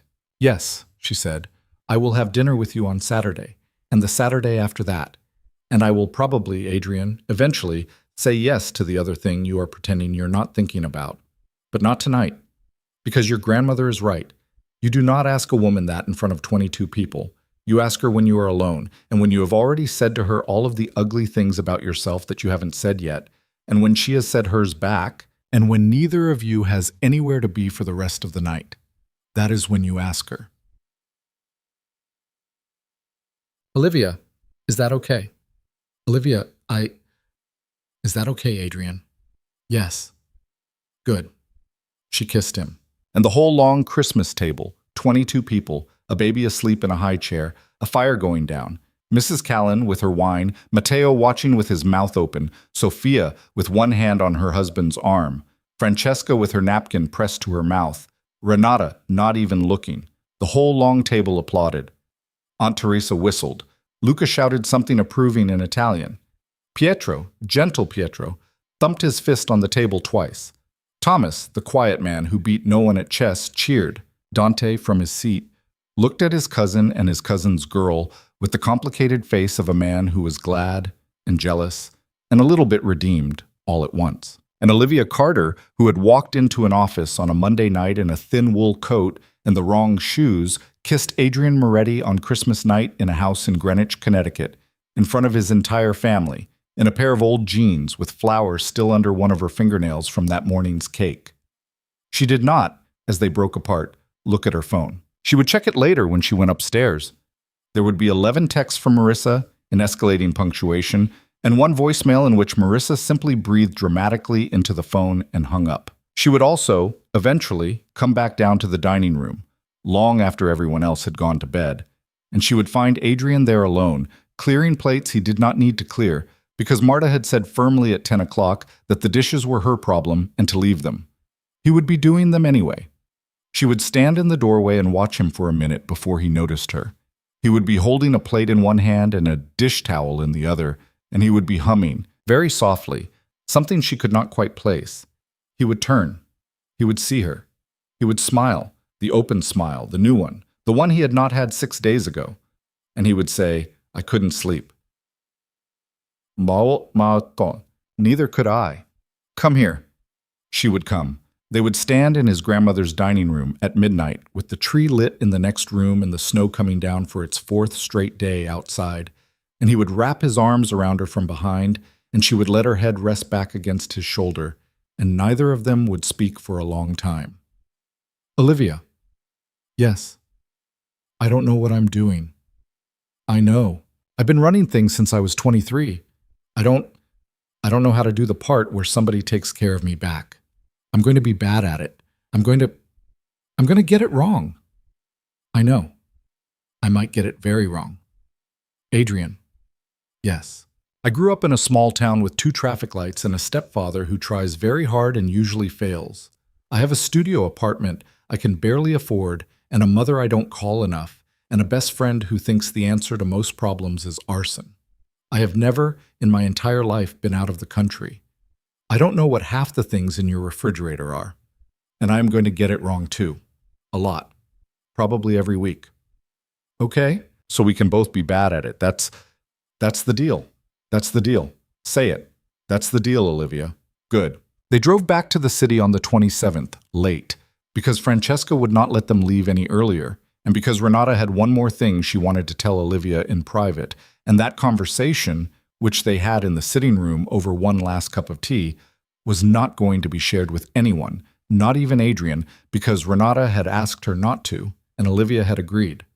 All Adrian knew, driving home in the slush on the interstate that night, was that Olivia had come out of the sitting room with her eyes red and her face very quiet, and that she had taken his hand in the hallway and said, "Your grandmother is the most extraordinary woman I have ever met." And he had said, "I know." They did have dinner that Saturday, at a place in the West Village that took reservations 3 weeks in advance, which Adrian had not made 3 weeks in advance, which meant that Marissa, who had been brought into the restaurant equation for political reasons, had to call in a favor from a college roommate who worked the door. Adrian presented with Marissa at the front of the restaurant at 7 o'clock sharp, because Marissa had announced she was coming for pre-dinner inspection and would not be moved, handled it, to Olivia's slight astonishment, well. He did not try to charm her. He did not apologize to her. He simply looked her in the eye and said, "I owe you a thank you, and I know I do. You told her to be careful of me. You were right to. I'm trying to be careful back. If I'm not, you can set my car on fire." Marissa, who had been fully prepared to hate him on sight, said, "Olivia told you I said that?" "She told me." Marissa folded her arms. "Fine, probation, 6 months. I'm watching you." "Understood." She watched him. For 6 months, she watched him. And at some point during those 6 months, which included a trip to Millbrook to meet Olivia's mother, which was its own story, and involved the stepfather spilling coffee on Adrian's shoes, and Adrian being so gracious about it that Olivia's mother called her later and said, in a stunned voice, "He was so nice, honey.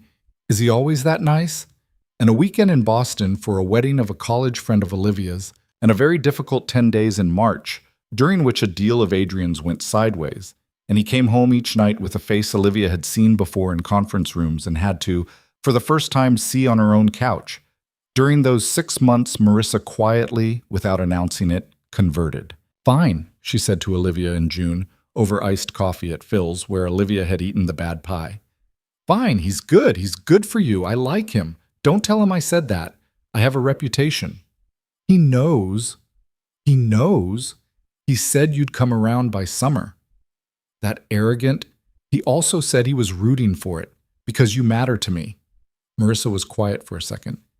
"He said that. He said that." "Damn it, Olivia," he asked her in August. Not in a restaurant, not on a rooftop, not with a string quartet. He asked her on the stone bench at the edge of a wood in Greenwich, Connecticut, behind a big pale house with ivy on the east wall, in the same corner where his father's marker sat half buried in the long summer grass. He had not brought her there on purpose. They had been walking. She had known, more or less, that they were walking toward it. He had known, more or less, that she had known. He did not give a speech. Adrian Moretti's days of speeches, it turned out, had ended on Christmas night, in front of 22 people, and he had not wanted to give another one since. "Olivia, yes? Would you?" She laughed. She couldn't help it. "Would I what?" "You know what. Say it, Moretti." "Olivia Carter, will you, please?" "Yes." "Yes?" "Yes." "You're not going to make me ask the whole Your grandmother is going to ask if you ask the whole sentence. If you don't ask the whole sentence, your grandmother will make you do it over." He laughed. He asked the whole sentence. She said yes again. He put the ring on her finger, and it fit because Francesca, on a shopping trip Olivia had thought was about a handbag, had secretly, with the careful dishonesty of a woman who had raised 2 sons, measured Olivia's finger against one of her own rings 2 weeks earlier and reported the size to her son. Olivia had not found out about this until much later, when Aunt Teresa, at a dinner drunk on white wine, had given the whole thing away. They were married this following June, in the garden of the Greenwich house, with Renata watching from a chair under a white tent, with Matteo carrying the rings down an aisle of rose petals with the solemn concentration of a surgeon, with Marissa as the maid of honor threatening in her speech to burn down Greenwich if anyone in the room ever broke Olivia's heart, with Francesca crying openly and without apology through the entire ceremony, with Luca clapping his brother on the shoulder so hard at the reception that Adrian nearly dropped his champagne. Olivia's mother came. Her stepfather came. Her sister flew in from Seattle with the baby, who was no longer a baby and who spent the whole night following Bianca around with the wide, devoted eyes of a younger cousin meeting an older one. Mrs. Callan came, in silver, and cried when she kissed Olivia on both cheeks and said, "I told you, darling. I told you on the 23rd. I told you." Renata, who was 88 now, made it to the wedding. She lived another 3 years. She saw, before she died, the beginning of the small, annoying way she had put Olivia in her will come into effect, and she saw the 2 great-grandchildren who would eventually call Olivia Mama and Adrian Papa in a clumsy mix of accents, and she was, by all accounts, unreasonably insufferable about being right. She had of course been right. She had always been right. But if Olivia Carter, years later, sitting on a porch in the late summer, with a glass of iced tea and a book she was not reading, had been asked what the whole thing had taught her, what you learn, exactly, from being summoned to a billionaire's office on a Monday night in a thin wool coat and ending up with a whole different life than the one you'd walked in with, she would probably not have been able to say it cleanly. She might, if pressed, have said something like this, that sometimes the person who sees you best is the one who has been quietly watching you for years without saying anything. That people who are hard to love are usually hard to love because someone once told them early that they did not deserve it, and they believed it. That you can spend a lifetime protecting the wrong things, and the mercy of being alive is that you get to notice and do it differently tomorrow. That families are not what you are born into. That families are what you decide, every day, to keep deciding. That a woman in a blue dress in a chair by a fire can change your life in an afternoon if you let her. That a thin coat is not a tragedy. It is only an inconvenience that has not yet been corrected. That the scariest thing in the world is sitting down anyway.